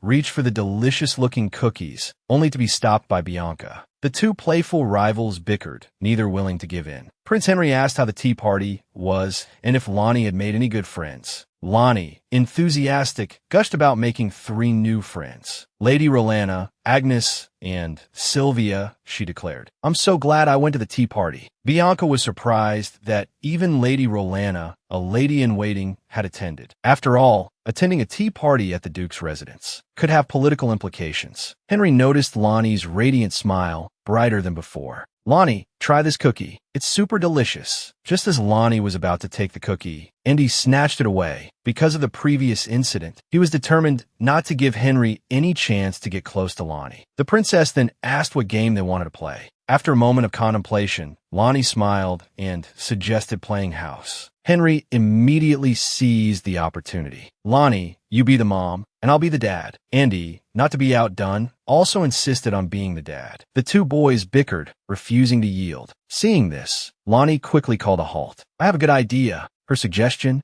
Levin should be the dad. The two boys continued to argue over who would be the older brother, their squabble escalating. Only Levin was secretly amused. What are you all doing, he thought. Don't you know family members can't marry? Lonnie, having grown up without family or friends, was unaware of this. Apparently, apart from royalty, where half-siblings could marry, marriage between other relatives was forbidden. Rumor had it that in the age when divine powers were commonplace, nobles would adopt children with divine powers and arrange marriages within the family to inherit those powers. Later, to prevent this practice, a clear law was established. Lonnie was heartbroken. This meant that, now family with the Duke, she could marry brother, yes. But how do you know if someone has divine powers? She wondered. Bianca scoffed at Andy's ignorance, then naturally took Lonnie's hand, seemingly to demonstrate. Like this, she explained, channeling her divine power. If you don't have any, you won't feel anything. The next moment, a tingling, electric sensation coursed through her hand. Bianca was utterly stunned. Then, in disbelief, she asked, Lonnie, do you have divine powers? The girl's secret was out. The princess rushed to tell the Duchess. The Duchess, however, had already suspected. Now, the princess had inadvertently channeled pure divine power into Lonnie, and the two had resonated. This meant Lonnie might possess the same royal divine power. The Duke asked the girl not to tell anyone yet. Lonnie couldn't quite grasp the reasons explained afterward. She simply felt overjoyed. To possess a special divine power, just like her brother Levin, made her feel closer to him. So, she readily agreed to keep the secret. Smiling, she left the room. A few days later, Lonnie received an invitation from Agnes. Excited about the gathering, she pondered what gift to bring. Suddenly, a gust of wind swept through, snatching the invitation from her hand. Lonnie hurried after it. She found herself in a dark, eerie cave. Despite her fear, she bravely ventured inside. The place felt less like a cellar and more like a solemn sanctuary. Suddenly, a sharp sword appeared before her. An intense aura emanated from it, as if beckoning her. As Lonnie reached out, she heard Levin's voice behind her. Lonnie, what are you doing here? Lonnie confessed she was looking for the invitation. Her gaze kept returning to the sword. Noticing her curiosity, Levin explained, this is the family's sacred artifact, the Spear of Ares. It looks like a sword, but when infused with divine power, it transforms into a spear. Levin wanted to demonstrate, but he couldn't yet. To inherit this artifact, he explained, one must completely erase the previous owner's spiritual imprint. Then, imbue it with one's own divine power, merging it with the artifact. Only then can one truly become its master. But I'm still far from that. Seeing Levin's discouragement, Lonnie quickly offered her unwavering support. I believe you can do it. Don't push yourself too hard. Levin resolved to secure his position as the next head of the family to protect Lonnie. The day of the gathering arrived quickly. The Duke and Duchess personally escorted Lonnie outside. The supposedly fearsome Duke spoke to her with gentle kindness. Even real maids-in-waiting wouldn't receive such lavish treatment with such a grand procession. This fueled Sylvia's jealousy, though a sinister smile played on her lips, unseen. Midway through the journey, Sylvia suddenly announced she needed to relieve herself. She then ran off alone into a small grove of trees. Ethan found this odd. He was about to get out and check the surroundings when sharp blade flew towards Lonnie. A volley of blades rained down on the carriage, piercing the doors and windows. Young Lonnie trembled in fear. Ethan, keeping his composure, suggested they leave the carriage. Several burly men emerged from the bushes, diverting the soldiers' attention. Meanwhile, another figure, hidden in the undergrowth, shot an arrow at the horse's rump. The horse reared in pain. The carriage lurched violently. It seemed the carriage would crush Lonnie. Ethan reacted swiftly, pulling her to safety, but he collapsed unconscious.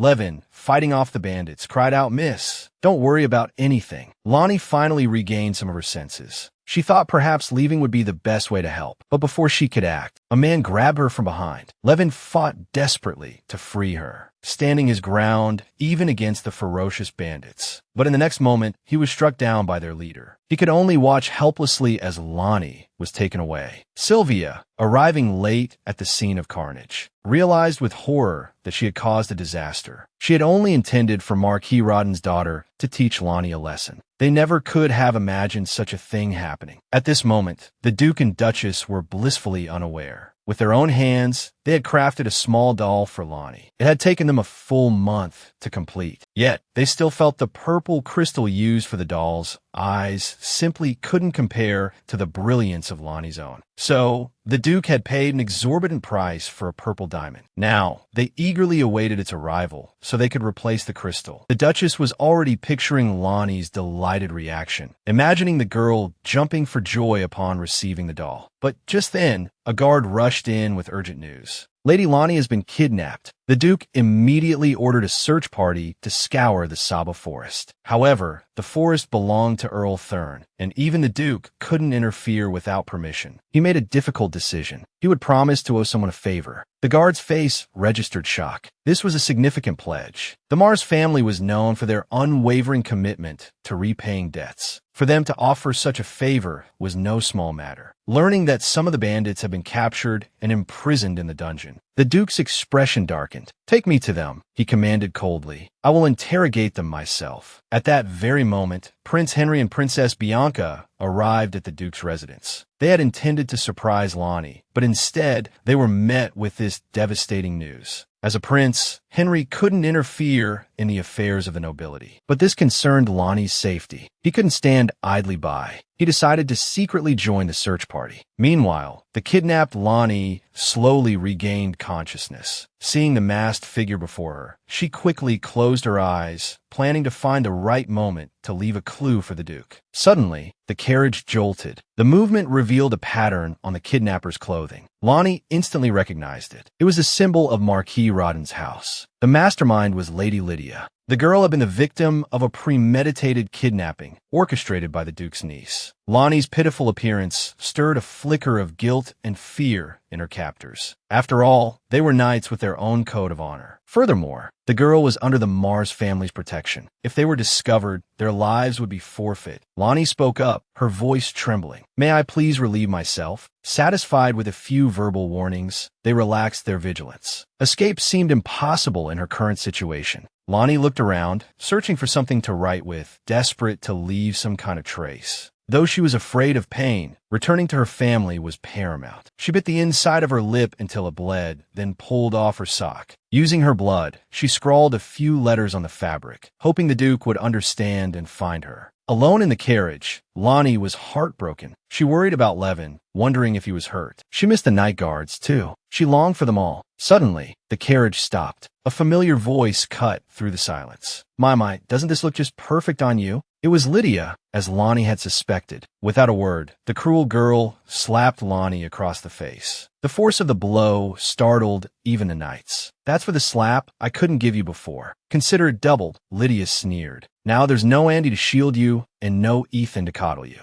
What are you going to do?" Lydia's laughter was chilling, devoid of any childish innocence. From the very beginning, Lonnie had been the one unjustly treated, yet Lydia acted as if she were the victim. "Don't expect your uncle to come looking for you," Lydia hissed. "You'll never see him again." Lonnie's heart lurched. Do you intend to kill me?" "I'm not that cruel," Lydia replied. "I'm merely returning you to where you belong." Lydia's smile was chillingly sinister. The sight of it instantly brought back the dark days of Lonnie's past. Who would come to save her now? Meanwhile, the Duke had arrived at the forest with his men. Levin, consumed by guilt for failing to protect Lonnie, completely forgot that he, too, was still just a child, not to mention injured. "Your Grace," he began, "regarding this matter, may I offer my thoughts?" "What have you come up with?" the Duke asked. "The Earl of Tilner's territory is a breeding ground for illegal activities. Slave trading is commonplace there," Levin explained. "And the largest port, Indok, is a hotbed for human trafficking. That location is particularly suspicious." The Duke found this information highly credible and immediately dispatched men to investigate. Just then, Andy found a clue Lonnie had left behind. The words clearly implicated Marquis Rodden. Could he be the mastermind behind this? The Duke wondered. He sent men to the Marquis's residence to confirm.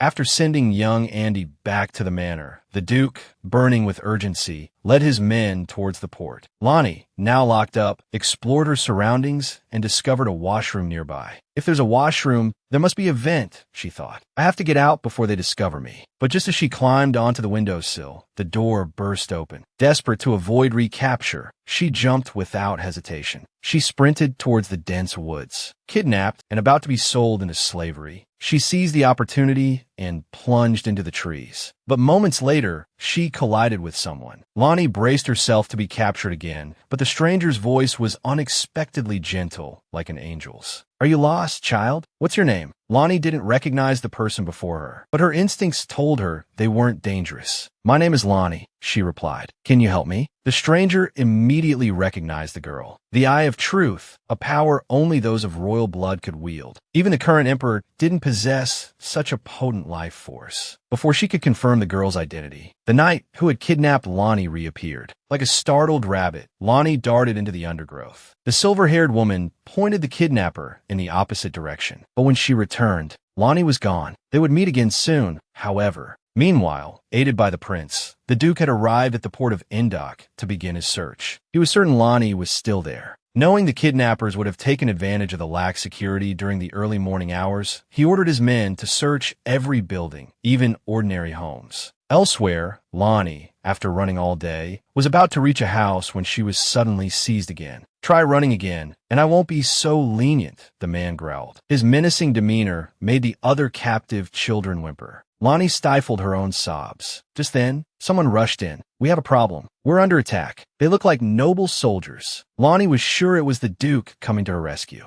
While the two men were distracted, she bolted, quickly locking the door behind her. Without a moment's hesitation, she ran, knowing that if she failed this time, she might never escape. But to her dismay, she encountered another door, one that refused to budge. Behind her, the kidnapper's taunts echoed. Lonnie could only turn around and search for another exit. She was truly terrified. Would she ever make it back? The next moment, she slammed into a man. Instinctively, she cowered in fear, crying, "Please don't hurt me. Please, please." She begged, but then a familiar voice reached her. "Lonnie, calm down. It's all right, it's all right." It was the Duke. And then Levin, her brother, rushed towards her. "I'm so glad you're safe. If I hadn't found you, I would have regretted it for the rest of my life." Lonnie immediately threw herself into her brother's arms, afraid that it was all a dream. Her taut nerves finally relaxed, and she drifted off to sleep. After an unknown amount of time, the group returned to the Duke's mansion. Lonnie awoke from her slumber. She immediately rushed into the Duchess's arms and burst into tears. Everyone was overjoyed at her safe return. The Duke's mansion regained its usual vibrancy. Everyone was vying for the privilege of spending time with Lonnie. Levin extended an invitation to Lonnie, and together,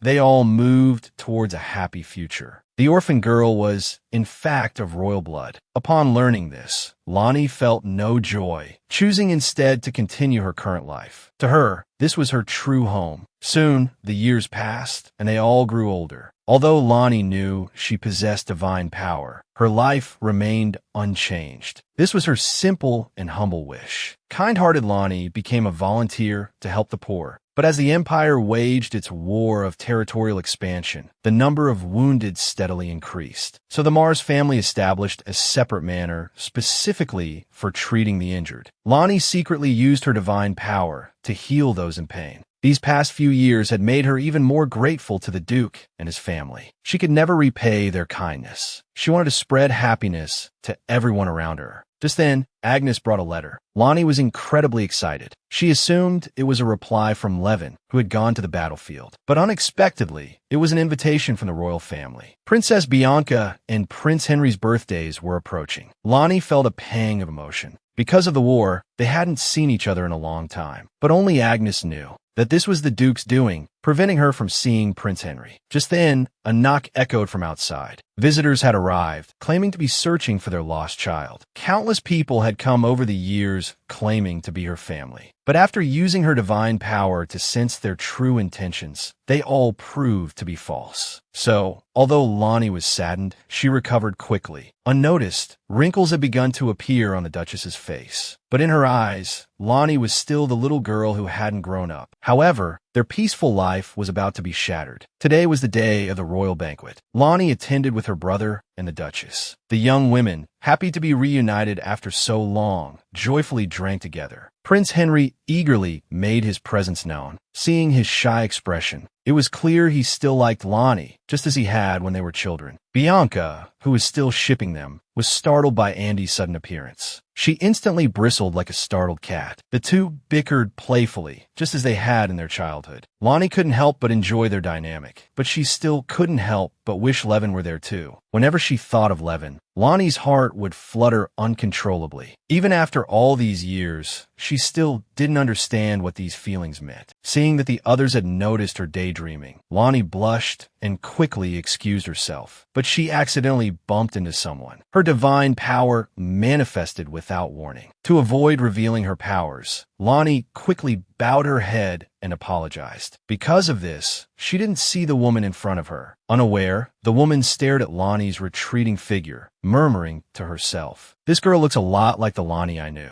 Could it be her? What is the connection between that little orphan and the Emperor's lover?" Lady Castor, encountering a familiar figure at the banquet, was astonished by what she discovered after making inquiries. The child was called Lonnie when she first arrived at the Duke's mansion. However, Lady Castor was reluctant to believe that this was her Lonnie. After all, she had personally confirmed the child's death years ago. Soon, the Duchess learned about the investigation, and that it was Lady Castor's maid conducting it. The Duchess was puzzled. Why would Lady Castor be investigating Lonnie? But in the next moment, a suspicion formed. Years ago, before Lady Castor was married, she had disappeared for a whole year. Many speculated that she had gone into hiding to secretly give birth to a child. Regardless of the truth, the Duchess couldn't ignore the situation. She decided to take preemptive measures. Soon, the time came for Lonnie's birthday banquet. Almost all the nobles were present. It was said that the purpose was to officially register Lonnie as a member of the Duke's family. "Thank you all for coming to my birthday banquet," Lonnie addressed the crowd. "I hope you all have a wonderful time." Most people were captivated by Lonnie at first glance. Not only was she adorable, but she also possessed a natural grace. However, a small number of people harbored hostility in their eyes. Possessing divine power, Lonnie could clearly sense this, but she didn't pay it any mind. She only found herself missing her brother Levin even more at this moment. Lost in thought, Andy quietly approached her, asking with a worried expression, "Has any young lord been bothering you? With my little sister being so beautiful, how could others remain indifferent? So, if anyone harasses you, tell your brother." Andy grew more and more agitated as he spoke, causing quite a commotion. Lonnie didn't want to be surrounded like this, so she slipped away to take a walk outside. But she was once again subjected to unpleasant remarks. Finally, they even went so far as to maliciously speculate about her relationship with the Duke. "The Duke isn't here. Why don't we go talk to her? Maybe she'll enjoy our company." With these words, several lecherous men blocked her path, making suggestive comments. But in the next moment, Andy suddenly appeared. "Such loose tongues. It seems the Mars family is a laughingstock in your eyes." Caught red-handed, the men were flustered, but they still felt it was a trivial matter, not worth pursuing. And he didn't see it that way. How dare they humiliate his beloved sister? Just as he was about to lash out, Lonnie grabbed his arm. "Brother, there's no need for us to associate with people who disrespect a noble's reputation." The men, realizing their predicament, flushed with shame and demanded that Andy seek justice. But Andy was quite pleased with his sister's response. Just then, a pleasant male voice came from nearby. "It seems you've been living too comfortably." Levin proceeded to give the three men a thorough dressing down. Then the Duke appeared. His icy gaze instantly frightened the men out of their wits. "You and your families are forbidden from ever setting foot on Mars territory again." After having the guards drag the men away, Lonnie happily threw herself into the Duke's arms, tearfully expressing how much she had missed him. Then she saw her brother Levin. Just a glance, and her heart skipped a beat. Lonnie couldn't calm down. Then, just like when she was a child, Levin lifted her high in the air. He worriedly remarked that she was as light as a feather and asked if she'd been eating properly. Lonnie's face flushed crimson. Too shy to look up, she was rescued from her embarrassment by Andy, who, feeling left out, boisterously inserted himself into the scene. The family was once again its usual lively self. Years ago, when Lonnie was a little girl, she had been kidnapped by the Marquis's daughter. She had nearly been sold into slavery in another country. When the Duke found out, he swiftly retaliated, ruining the Marquis's family and reducing the once haughty daughter to a commoner, forced to serve as a handmaid to the princess. It was a case of reaping what you sow. Yet, despite the humiliation, Lydia remained in the princess's service. She was biding her time, waiting for the perfect opportunity to take revenge on Lonnie. The princess, too, had her own reasons for resentment. She was enamored with the duke's eldest son, Yusuf. Every time Yusuf returned from the battlefield, he would immediately seek out Lonnie, much to the princess's displeasure. What does he even see in her? She fumed. It's infuriating. Although the princess considered Lonnie utterly ordinary and hardly a rival, she still found her presence irritating. Thus, the spiteful princess gave Lydia a task to find any means necessary to get rid of Lonnie. This played right into Lydia's hands. Soon, Countess Castor confirmed Lonnie's true identity. Although she didn't understand how her daughter, presumed dead, had ended up where she was, she saw it as a fortunate turn of events. She could exploit the situation ruthlessly when the time was right. By claiming Lonnie as her illegitimate child, she could control her more easily. Then, using Lonnie's status as the Countess's daughter to arrange a strategic marriage, she could create better opportunities for her son. How? This was the only thought that crossed her mind the moment she learned her daughter was still alive. Meanwhile, Lonnie and Andy had gone to the training grounds. The atmosphere between them was as close and comfortable as it had been in their childhood. Andy, ever the doting brother, had brought Lonnie's small doll, intending to build a snowman. For once, the three, father, son, and daughter, were in agreement. Pairing off, they began to build their snowman. The Duke partnered with Andy, while Lonnie worked with Yusuf. Lost in her own thoughts, Lonnie was suddenly jolted back to reality by a snowball Yusuf threw, hitting her squarely in the face. Slightly annoyed, she pounced on him, only to have him catch her hands. Her face flushed scarlet. Although she knew her feelings for Yusuf were different, she still couldn't quite understand what those feelings were. When the Duke called Yusuf away, Lonnie simply stared after him, lost in thought. A few days later, the Duchess told her husband what she had discovered. After investigating the maids who had previously cared for Castor and examining the correspondence between her and the Count, it was clear that Lonnie was indeed Castor's daughter. Since Lonnie possessed divine powers, the Duke reasonably suspected that she was a descendant of the deposed Crown Prince. After all, there had been a romantic connection between Castor and the Crown Prince. The Duke and Duchess had the means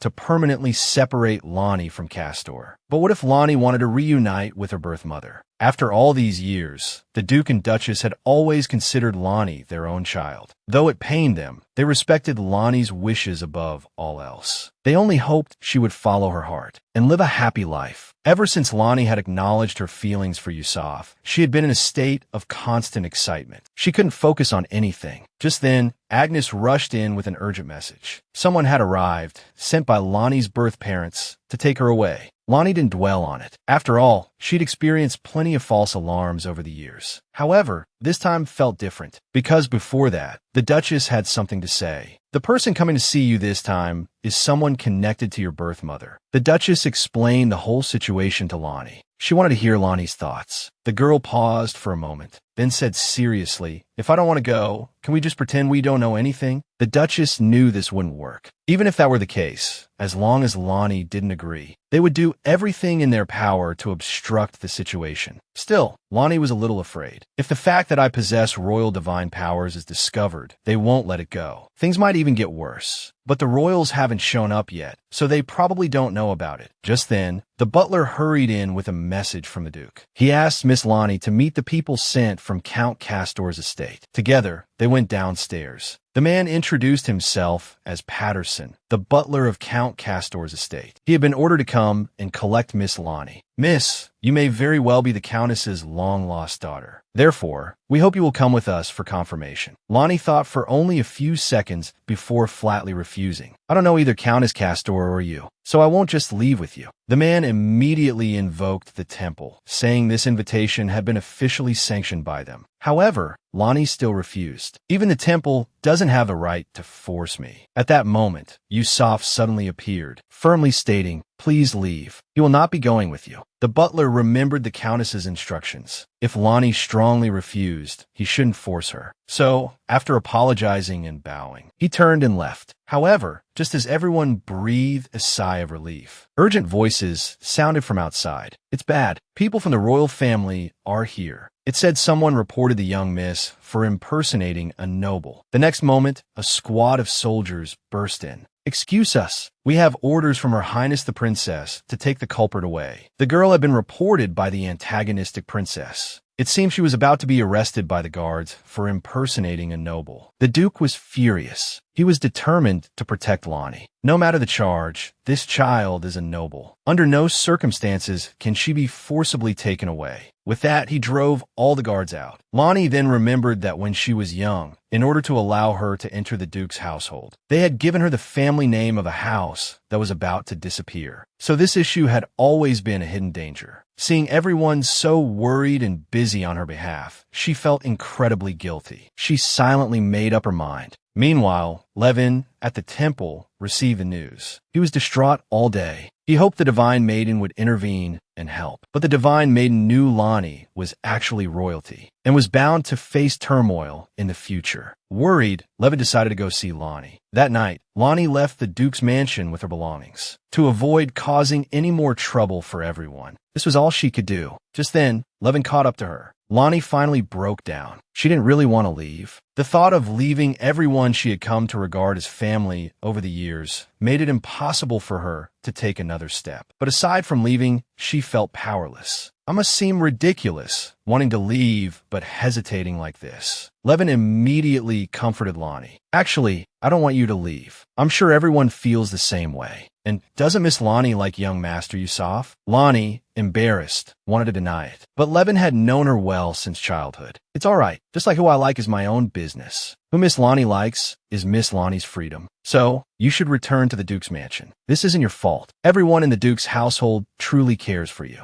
So don't leave here, even if it's just for them." Lonnie was moved by his sincere words. She decided to face the crisis head on. Soon, the trial commenced. Even His Majesty the Emperor was present to witness it. The unnamed princess wore a smug expression. She ordered someone to bring forth the young man from the Clay family. Even the identification card and seal seemed legitimate. Now, verification could be done through the temple's divine power. However, the princess insisted that Lonnie and this supposed young master undergo a bonding ritual. If their bloodlines were different, it would be life-threatening. At this point, the Duke finally spoke. "Before that, shouldn't we verify the young man's identity? Perhaps he is the one impersonating a noble." The man clearly looked apprehensive. Just as the standoff reached its peak, the high priestess arrived, and with her, Lonnie. "I heard someone was putting me on trial, so I came." The princess scoffed. She unleashed a torrent of mockery at Lonnie. Unexpectedly, Lonnie admitted outright, "I am indeed not a noble." The princess, playing the antagonist, was triumphant. But the next moment, Lonnie uttered words that shocked everyone. "Actually, I am of the royal family." The girl accused of impersonating a noble had just revealed her royal lineage. She had come here precisely to prove this point. The princess, who had initiated the accusation, panicked. She hastily accused Lonnie of insulting the royal family. However, the emperor, with a playful glint in his eye, warned her, "If you are lying, even the Mars family will be implicated." Lonnie wouldn't allow such a thing to happen, and this matter was something only she could resolve. With that, the emperor instructed the high priestess to step forward and verify. The high priestess approached with a sacred artifact. She touched Lonnie's forehead, infusing her with spiritual energy. Instantly, Lonnie's pupils transformed into a luminous blue.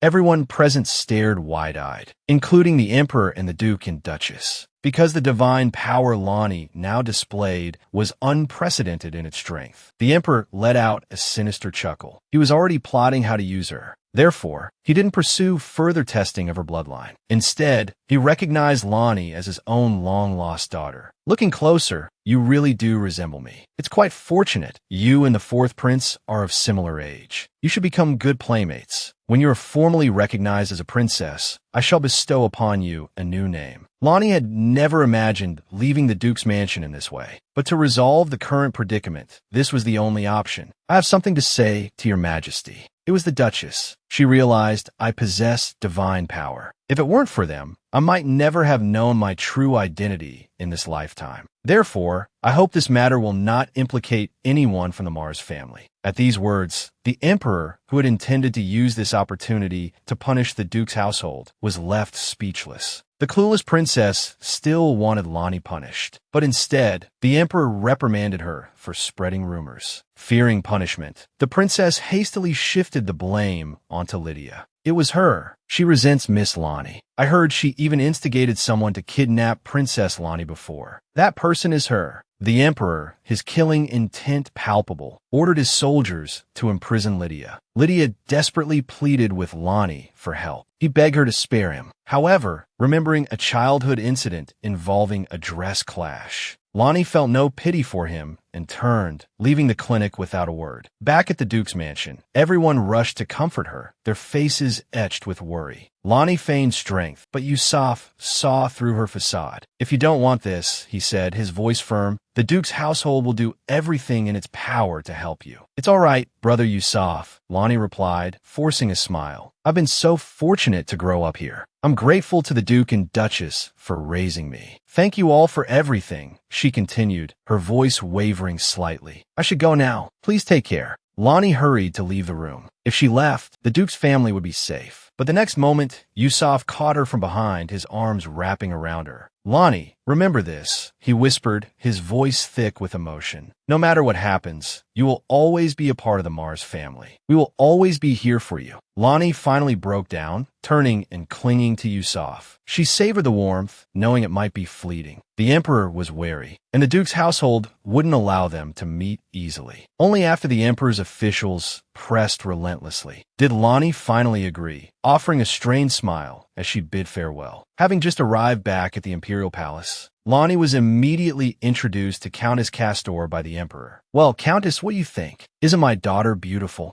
This unexpected reunion left both mother and daughter speechless. The Countess was about to reveal the truth to the emperor, but Lani interrupted, claiming she felt unwell and wished to excuse herself. It was clear she wasn't ready to acknowledge their connection. Countess Castor's sadness was fleeting. A moment later, she made a shocking proposal. She wanted Lani to marry her son, Hal, as a way to bolster his power. Lani's return to the palace as a princess devastated Yusuf. He blamed himself for failing to protect her. If only he had more power, perhaps things would be different. Suddenly, he heard a voice calling out, "Brother." He thought Lani had returned, but the doorway was empty when he opened it. This wasn't like her at all. He clutched one of Lani's dolls, lost in thought. Meanwhile, at the palace, Bianca awkwardly addressed Lani as aunt. The sudden shift in their relationship, from childhood playmates to aunt and niece, felt strange to both of them. Lani suggested they remain informal and private. Bianca burst into tears and hugged her, apologizing for her earlier, insincere words. Once they were settled, Lani eagerly asked about the Duchess. "She told me to tell you she's doing well at the Duke's mansion," Bianca reassured her. "She's more worried about you and whether you're eating properly." "Don't worry about anything," Bianca continued. "Just focus on being happy here. My brother and I will take good care of you." Lani felt a wave of relief. Though she was in a strange, new palace, at least she had someone she cared about by her side. Just then, Bianca produced a small pink pouch, explaining that Yusuf had asked her to give it to Lani. With a puzzled expression, Lani opened it and found a beautiful hairpin inside. "He didn't say anything when he gave it to me," Bianca said,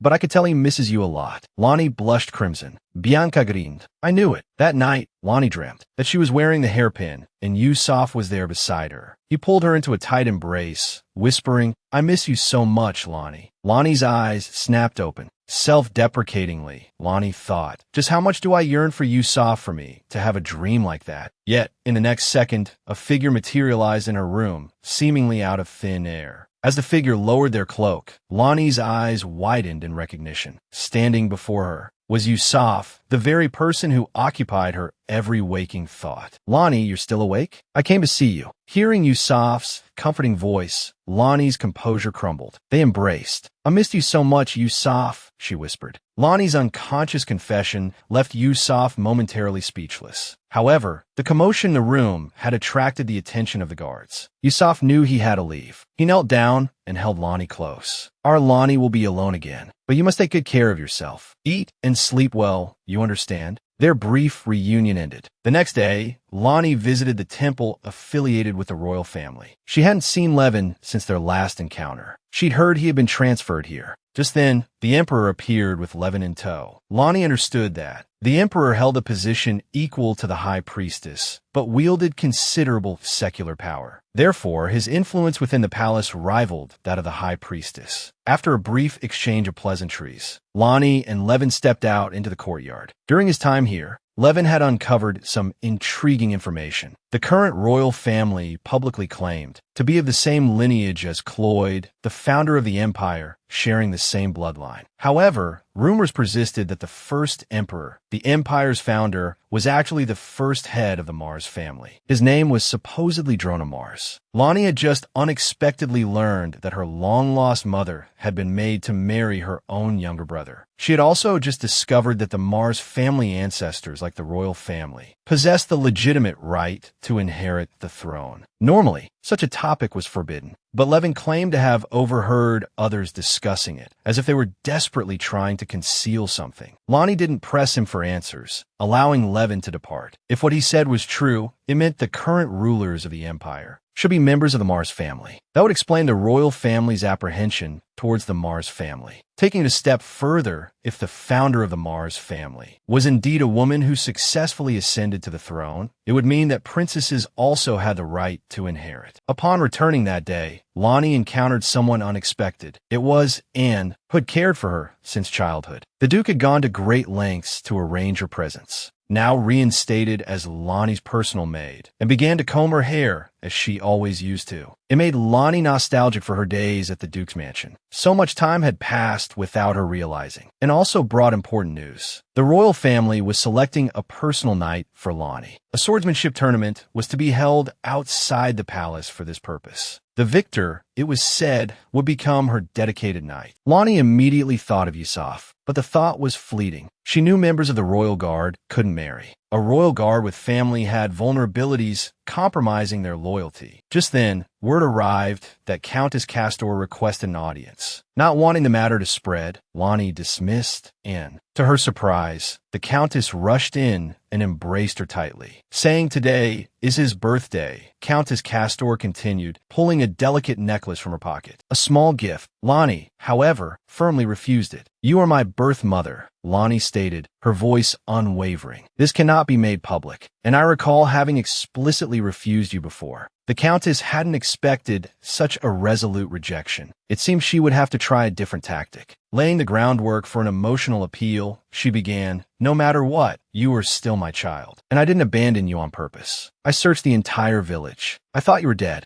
Besides," she added, lowering her voice, "you're not the emperor's child. You're the child of the deposed crown prince. That's why I couldn't search for you openly. The current emperor is selfish. Once you're no longer useful, he'll cast you aside. If you want to secure your position, you need to rely on your brother, Hal." A shiver of revulsion ran down Lonnie's spine. The implication was clear: marry her unknown brother. She had hoped for some remorse from her mother, but this was a calculated maneuver. "What am I to you?" Lonnie asked, her voice laced with a chilling calm. "Was this your intention all along? If I had gone to the Count estate back then, I would have lived as a bastard barely scraping by. You just want to use me." With that, Lonnie resolutely showed the Countess out. A few days later, the swordsmanship tournament arrived. Today was the day a knight would be chosen to guard her.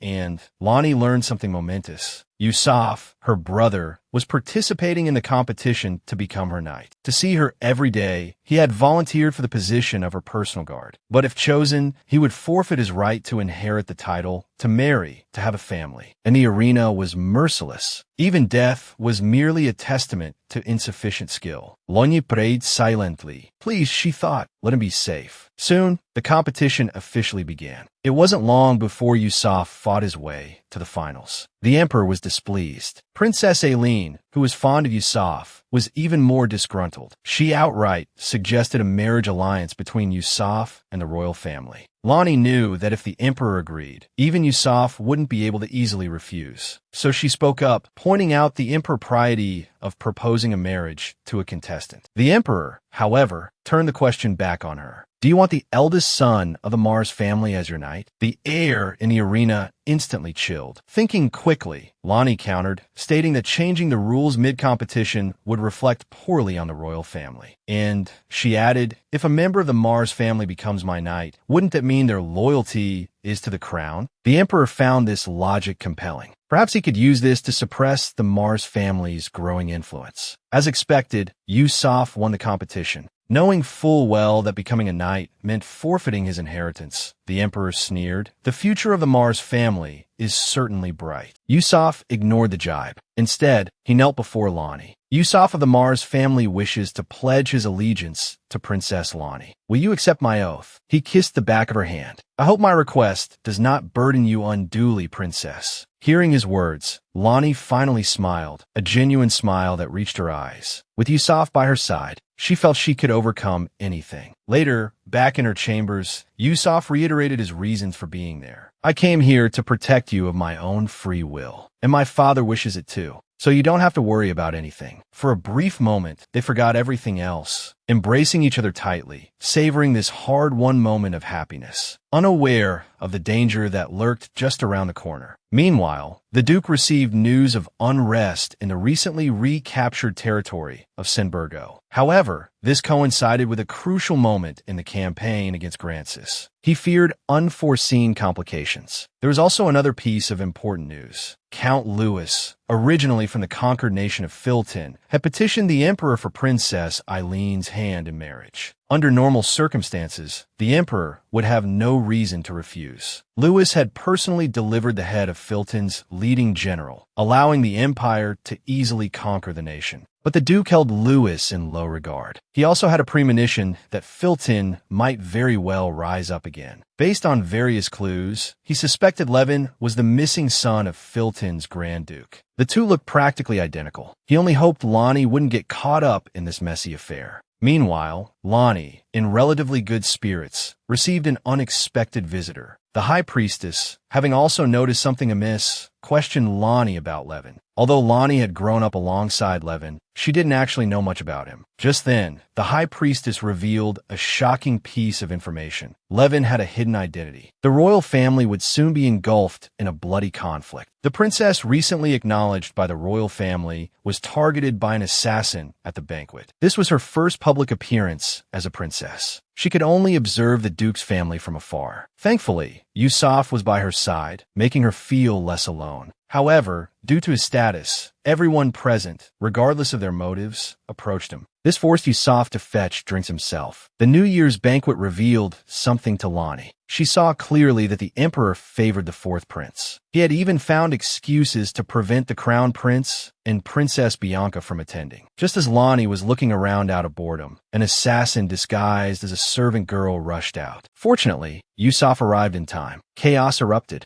Yusuf overpowered the assassin and extracted her true identity. She was a dissident from the recently conquered nation of Sinburgo. After subduing the attacker, Yusuf immediately checked on Lonnie. Although unharmed, she was clearly shaken. He was terrified for her. Despite his preparations, he still couldn't accept the cruelty of the situation. The incident left the Duke deeply disturbed. Yusuf also realized that simply protecting Lonnie at his side wasn't enough. He needed to bring Lonnie closer to the emperor. Thus, the ever-loyal Yusuf suggested a drastic measure, forcing the emperor to abdicate. After all, the current emperor only cared about his own interests and ignored the plight of the empire's citizens. The Duke actually considered the idea. Weakening the emperor's power and strengthening their own was the only way. Soon, he would be deployed to Filton to quell the rebellion, as per the emperor's orders. The harsh winter and difficult terrain presented significant challenges, but the Duke had already formulated a strategy. He could no longer trust the emperor. They would be the ones to protect Lonnie. A few days later, Lonnie received news that the Duke had been injured and gone missing during his campaign. He was last seen in the contested Ellis Canyon. He was likely ambushed while searching for food and water. Given the canyon's cliffs, it was assumed he had perished. Lonnie collapsed to the ground in anguish. The sight pained Yusuf deeply. He ordered everyone to leave the room. Then, he told Lonnie that her father was still alive. He couldn't divulge the details just yet, but he needed to take her to see someone first.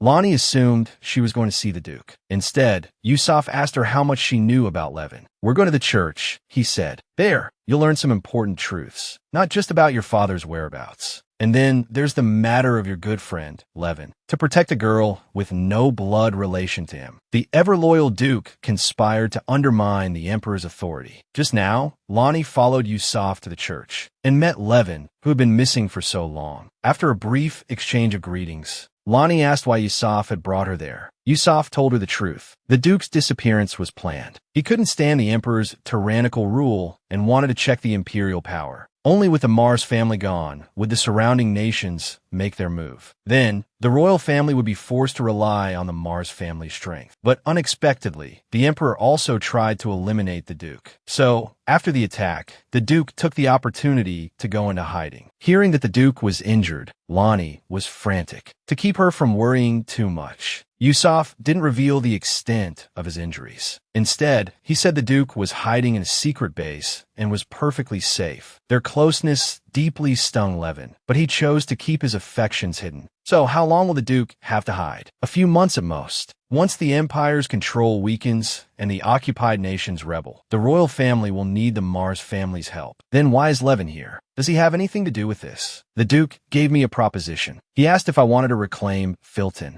Lonnie suddenly understood. Levin was the missing son of the Filton Grand Duke. The Duke wants me to become the Grand Duke of Filton and lead the rebels to his aid. A few days before the incident, the Duke approached me. At first, I didn't intend to revive my former life. I just want to protect Lonnie. She's my new purpose, my reason for living. But the Duke told me that my sister, who I thought had committed suicide, is still alive, and she's currently imprisoned in the traitor Lewis's mansion. The rest of my days would be lived in shadow. Besides, becoming the Grand Duke of Filton, having power would allow me to better protect Lonnie. How could I refuse such an advantageous opportunity? I hope you can forgive me for not being able to stay by your side always. Holding hands, they encouraged and blessed each other. Soon, the Emperor received news of the Filton rebellion. Clearly, without the Mars family, there was no one to stop the occupied nations from revolting. The helpless Emperor was furious, but then, thinking of Lonnie, a sinister smile spread across his face. Season 2 quietly came to an end. With unrest at the border and the useless Emperor having no one to turn to, Lonnie became the key to solving the problem. He immediately demanded she dismiss Yusuf, because the Imperial Guard couldn't break their oaths, and a direct order from the Emperor would be criticized. The best method was for Lonnie to dismiss him personally. This would allow Yusuf to return and inherit the Mars family title, then lead troops to the battlefield to suppress the rebellion and reclaim Filton. Lonnie couldn't believe it. The Emperor knew the Duke was in danger, but took no action. Now he wanted Yusuf to suffer the same fate. She immediately refused, but the Emperor's expression turned dark. "Do you want the Mars family to be annihilated?" He not only threatened her verbally, but also tightened his grip on her. At that moment, Lonnie's divine power involuntarily activated. She saw a vision of the Emperor ordering someone disguised as a Filton soldier to eliminate the Duke and fabricate false evidence to frame the Mars family for colluding with the enemy. Sure enough, the Emperor immediately used this to blackmail her. However, if Yusuf goes to the battlefield and earns merit, he can redeem himself. I will also forgive his father's transgressions. Lonnie knew that direct confrontation was futile. Her only option was to feign ignorance, forcing a smile and playing along with the charade. That very night, Lonnie disguised herself and sought out Yusuf. She recounted the entire incident to him, leaving nothing out. "Even though I secured his promise, they still intend to send you to the battlefield. I'm terrified you'll be hurt." Yusuf immediately took her hand. "What you fear won't happen," he reassured her. "But don't do anything this dangerous again. What if the Emperor finds out?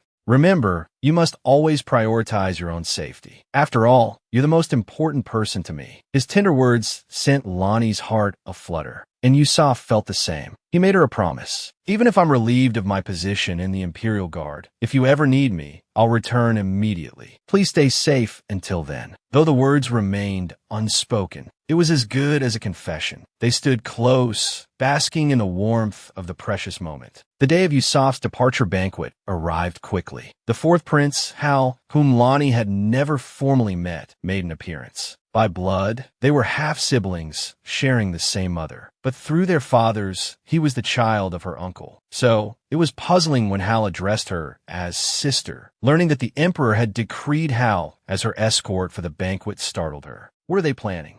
On their way to the banquet hall, Hal uttered strange words. Sister, mother will only be happy if I become emperor. That's all. After their entrance, Hal excused himself. The Duchess, whom Lonnie hadn't seen in a while, took the opportunity to speak with her. The polite but distant air between them saddened Lonnie. However, in the next moment, the Duchess leaned in close and whispered, "If you face any difficulties, you can always tell us. We're always on your side." Between family who understood each other, few words were needed. The moment of parting arrived quietly. As a member of the Mars family, Yusuf swore his loyalty to the imperial family. Then, turning to Lonnie, he declared with deep emotion, "I also swear to protect the empire and keep the princess from all harm." No one could foresee the outcome. The horn of war had sounded. Two lovers, separated by the emperor's machinations. A year passed swiftly. During this time, Lonnie tirelessly honed her strength. Though her divine powers were already considerable, they weren't enough. The war had raged on relentlessly. She needed more leverage to protect the one she loved. Looking at the Imperial Guardsmen assigned to her training, Lonnie couldn't help but feel a pang of longing. If only her brother were here. Just then, a servant arrived with a message. The emperor requested her presence for an important discussion. The location, Countess Castor's private chambers. The choice of venue made her uneasy, but she forced herself to comply. "You've been wasting your time on those useless pursuits again. It's time you attended to your bridal lessons. It's also time to announce your engagement to Hal. We'll set the date for your next birthday." The idea was utterly unacceptable to Lonnie. Furthermore, Hal was her half-brother, but it was clear the emperor wouldn't be swayed. He might even be displeased by her resistance. As so, Lonnie feignet obedience. Meanwhile, news of her affection for Yusuf spread throughout the empire. However, this matter was quite complicated for the person involved. Yusuf wasn't entirely sure what he felt for Lonnie. He only knew that when someone got close to her, he felt a pang of displeasure, or perhaps it was jealousy. He couldn't bear the thought of her marrying someone else. But now wasn't the time to dwell on such things. His priority was to end the war swiftly and return to Lonnie's side. He could ponder these matters later. However, the situation was far from clear. The Select tribe continued to unify other tribes, bolstering their forces. They had become a significant threat. Yet, the emperor, obsessed with his pleasures, wouldn't offer any support. Returning to the capital seemed incredibly difficult. Meanwhile, Lonnie continued to hold her regular tea parties as instructed. Unexpectedly, she met a timid and adorable girl at one of these gatherings. This encounter stirred a deep feeling within Lonnie. She saw a reflection of her younger self in the girl, bringing back memories of her own childhood. A hot topic of conversation at the tea party was the handsome king of the newly independent Filton. Lonnie wasn't surprised by this. After all, Levin was undeniably striking. Just then, Bianca appeared, looking distraught. Upon inquiring, Lonnie learned the reason for her distress. The emperor had betrothed Bianca to the chieftain of the Select tribe, and the unreliable Andy had declared he would duel the emperor. "I don't know what will happen to me," Bianca cried. "But Lonnie, you must marry Brother Yusuf." Lonnie's face flushed crimson at these words. She couldn't help but imagine such a scenario. To ease the awkwardness, she quickly changed the subject, assuring Bianca, "I will find a way to stop your marriage, I promise." The scene of two men vying for one woman unfolded. Despite the emperor's warning, the princess continued her medical volunteer work. She helped countless people suffering from illness. However, the Duke, who had been absent for some time, brought grave news. The Select tribe's front lines were proving difficult to push back, and the plague continued to spread. It was dangerous to remain there. The temple would send priests to assist. "It would be disastrous if you, the princess, were infected," he warned. Though reluctant to leave, Lonnie agreed. She didn't want to worry her family. "With the situation so dire, will my brother be able to return?" she asked, her voice laced with concern. "I hope he comes home safely." The Duke saw clearly that Lonnie's heart belonged to Yusuf. She cared for him even more than she cared for her own father. A strange pang of jealousy, directed at his own son, struck him. You needn't worry, he reassured her. After all, I trained him myself. The Duchess then brought up Bianca's situation. News of her impending marriage to the select chieftain had spread like wildfire. Now, even Andy had stepped forward to negotiate with the royal family. While the outcome remained uncertain, he had at least given the royal family an alternative to consider. If you ever find yourself in such a predicament, you must tell us, the Duchess urged Lonnie. We would do everything in our power to help you. Soon, the day of Lonnie's birthday banquet arrived. She wore a pristine white gown, adorned with carefully chosen jewels. They accentuated her beauty. As she listened to the compliments around her, she couldn't help but wish Yusuf could see her. And as if her wish had been granted, he was indeed present. Meanwhile, the emperor had decided that Lonnie would marry Hal. He also considered the prospect of Bianca and Andy's marriage. If he could control the Mars family through marriage, it wouldn't be a bad move. But it could also create unnecessary complications. He might have worried about such things before, but now he didn't care. As long as he could use Lonnie's divine power to revive the royal family's strength, he would become the most powerful emperor in history. Soon, the banquet officially began. The three of them entered in a remarkably awkward fashion, casting a strange pall over the atmosphere. Seeing Hal, whom she hadn't seen in a while, beside her, Lonnie felt a blush creep up her neck. The oblivious Hal had just learned from Bianca that Lonnie had been his first love, and now they were aunt and nephew. The situation was undeniably awkward. Soon, the emperor announced the official commencement of the banquet. As planned, Hal asked Lonnie for the first dance. Meanwhile, Andy and Bianca, the bickering pair, had successfully partnered up. While Lonnie was preoccupied observing this pairing, a glass of red wine tumbled from a tray, staining her dress crimson. Count Malef immediately erupted in fury. The terrified servant girl prostrated herself on the floor, begging for forgiveness. Lonnie was incensed. If it weren't for you, she wouldn't have fallen. The man, flustered, hastily apologized. Lonnie, however, helped the servant girl to her feet and instructed someone to take her to the resting room to bandage her wound. The servant girl could scarcely believe it. Not only had she escaped reprimand, but she had been treated with kindness. She only hoped for a chance to repay the kindness one day. Lonnie, too, was secretly pleased. This incident allowed her to temporarily escape the emperor's watchful gaze. Her childhood friend, now the emperor, had proposed to her in public. Lonnie slipped away from the birthday banquet to attend a party arranged by her true family. Though the gifts weren't extravagant, each one touched her heart deeply. There was a tea set with her favorite pattern, a handmade cushion, a sleep-inducing perfume, and pajamas she used to wear often. They were all gifts brimming with love. Seeing these tokens of affection, Lonnie felt tears welling up. Reunited after so long, they embraced tightly. Soon, the banquet resumed. The emperor planned to announce Lonnie and Hal's engagement during the banquet. Coincidentally, the Filton delegation arrived at that moment. At their head was Levin, her childhood friend. The emperor was initially displeased by the interruption, but his frown quickly turned upside down upon seeing the chest overflowing with gold they brought. Lonnie felt a surge of emotion. She hadn't expected to see Levin again, and certainly not as the imperial princess and the king of another nation. But seeing his familiar smile calmed her anxious heart. Your Majesty, I have something important to discuss. To strengthen the relationship between the Empire and Filton, how about we form an alliance? The emperor was naturally eager for such an alliance. However, Levin then took a knee and asked for Lonnie's hand in marriage. I have admired Princess Lonnie for a long time. She is not only beautiful and lovely, but also kind and good-natured, more so than anyone I know.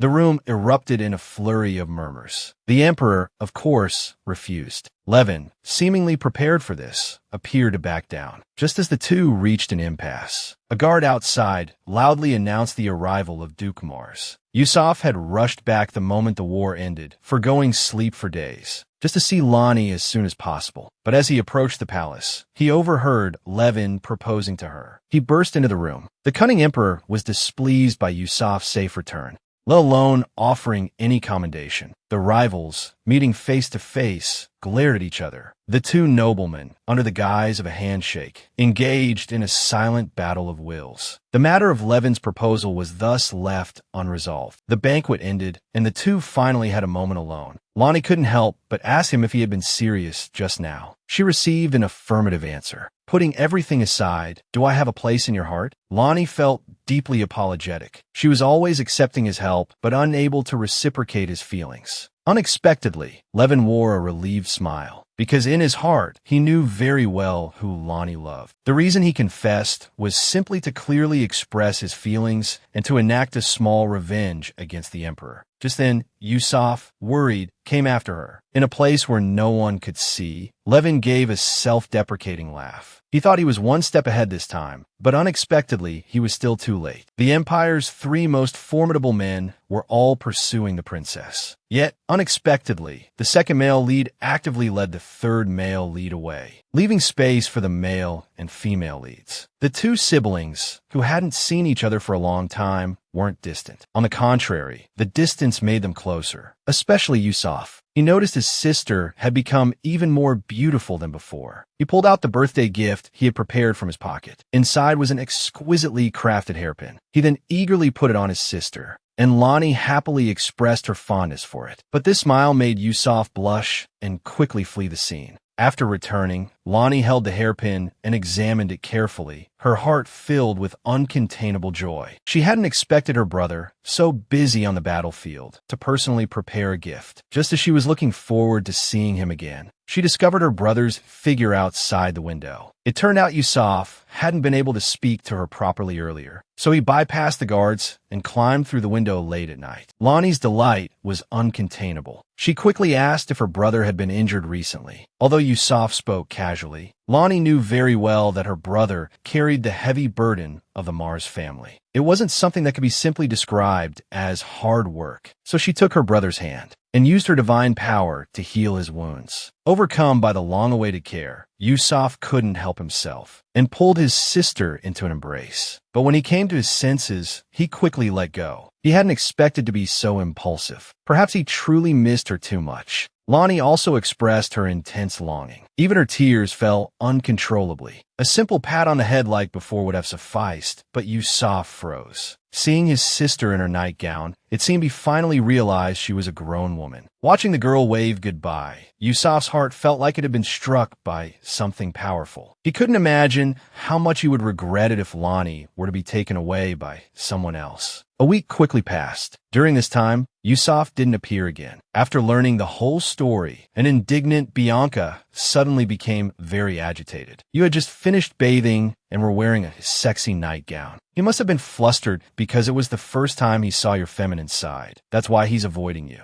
Afterwards, Lonnie felt so shy she almost wanted to hide. But the bold Bianca thought this was a good thing. He's already seen your body. You can't keep running away. Just go ahead and propose to him. But using your body as an attack is the best strategy. Lonnie was speechless from this line of reasoning. Although she knew Bianca wasn't a quiet person, she hadn't expected her to be so audacious. The most important thing now is to first showcase your feminine charm. So, let's start special training. Now, the most important thing is to showcase your feminine charm. Let's begin the special training. The siblings, harboring secret affections for one another, met furtively in the night. Afterward, Yusuf's thoughts were consumed by the image of his sister, Lonnie. Andy, usually oblivious, somehow perceived the truth of the situation. He guessed that Yusuf's feelings for Lonnie were more than just brotherly. Their mother, appearing at that moment, voiced her approval. "If your hearts are truly connected," she said, "then no third party has the right to interfere." Yusuf, however, was still uncertain whether his feelings for Lonnie were truly love. "I haven't experienced much of life," he admitted, "but I know that some things can't be forced. So let things unfold naturally," his mother advised. "Just tell us the outcome when the time comes." At that very moment, a servant arrived with a message. The emperor commanded Yusuf to depart for the battlefield immediately the next morning. Meanwhile, Lonnie was escorted by armed soldiers to the Order's chapel. There, she learned that the emperor had reignited the war, aiming to crush the rapidly rising Select tribe. The obvious choice to lead the charge was Hal of the Mars family. Desperate for one last meeting with his family before leaving, he feigned illness and slipped away from the proceedings. However, the emperor discovered his ruse. Just as Hal neared his destination, he was intercepted. "I, Phoenix, have come to retrieve you," a voice announced. "A guest awaits. Perhaps it's the one you seek." Lonnie assumed Hal was referring to her brother, but when she opened the door, she found Lorena, the palace maid. "It's been a while," Lorena said. "I heard you received a proposal from the king of Filton. I suppose I'll soon be ordered into a political marriage myself," she added, her smile tinged with bitterness. Lorena seemed resigned to her fate despite her resistance. Lonnie felt a pang of sympathy. She knew Lorena was capable and, in Lonnie's opinion, worthy of becoming the next head of her family. Yet, she was excluded solely because of her gender. Suddenly, Lorena made a surprising request. She asked Lonnie to help her prevent the impending political marriage. You still love Duke Mars, Lonnie realized. So, if you become the next emperor, you can marry him. The idea was shocking to Lonnie. But as a princess with powerful divine abilities, becoming emperor was a possibility. And if that happened, forced political marriages and wars waged for territorial expansion would naturally cease. The nation would finally experience a lasting peace. Lonnie, unwilling to hurt innocent people for the sake of power, refused. But Lorena's next words were impossible to ignore. While you hesitate, she said, the men of the Mars family will fight and die on the battlefield. He, usually shy, boldly embraced his childhood sweetheart, doing what he had always longed to do. Just moments before, Lonnie had been consumed with anxiety about the prospect of becoming empress, yearning for her brother's presence. The next second, the figure she longed for appeared. As they strolled through the courtyard, a protruding stone caught Lonnie's foot, sending her tumbling into Yusuf's arms. My, Lonnie, how bold of you, he teased. Her gaze drifted to his lips, Bianca's words about the wonders of a first kiss echoing in her mind. Emboldened, she leaned in and kissed him. The next instant, her eyes fluttered open, revealing the kiss to have been a dream. Blushing furiously, she stammered, flustered. I just wanted to check on you, Yusuf said apologetically. I didn't mean to wake you. Seeing his remorse, Lonnie quickly reassured him that she had been waiting for him. But at this moment, Lonnie couldn't bear to meet Yusuf's gaze. She couldn't help but recall that absurd dream. Unbidden, her thoughts raced. Were his lips as soft as they had felt in the dream? Are you unwell, Yusuf? She asked, her voice betraying her inner turmoil. Or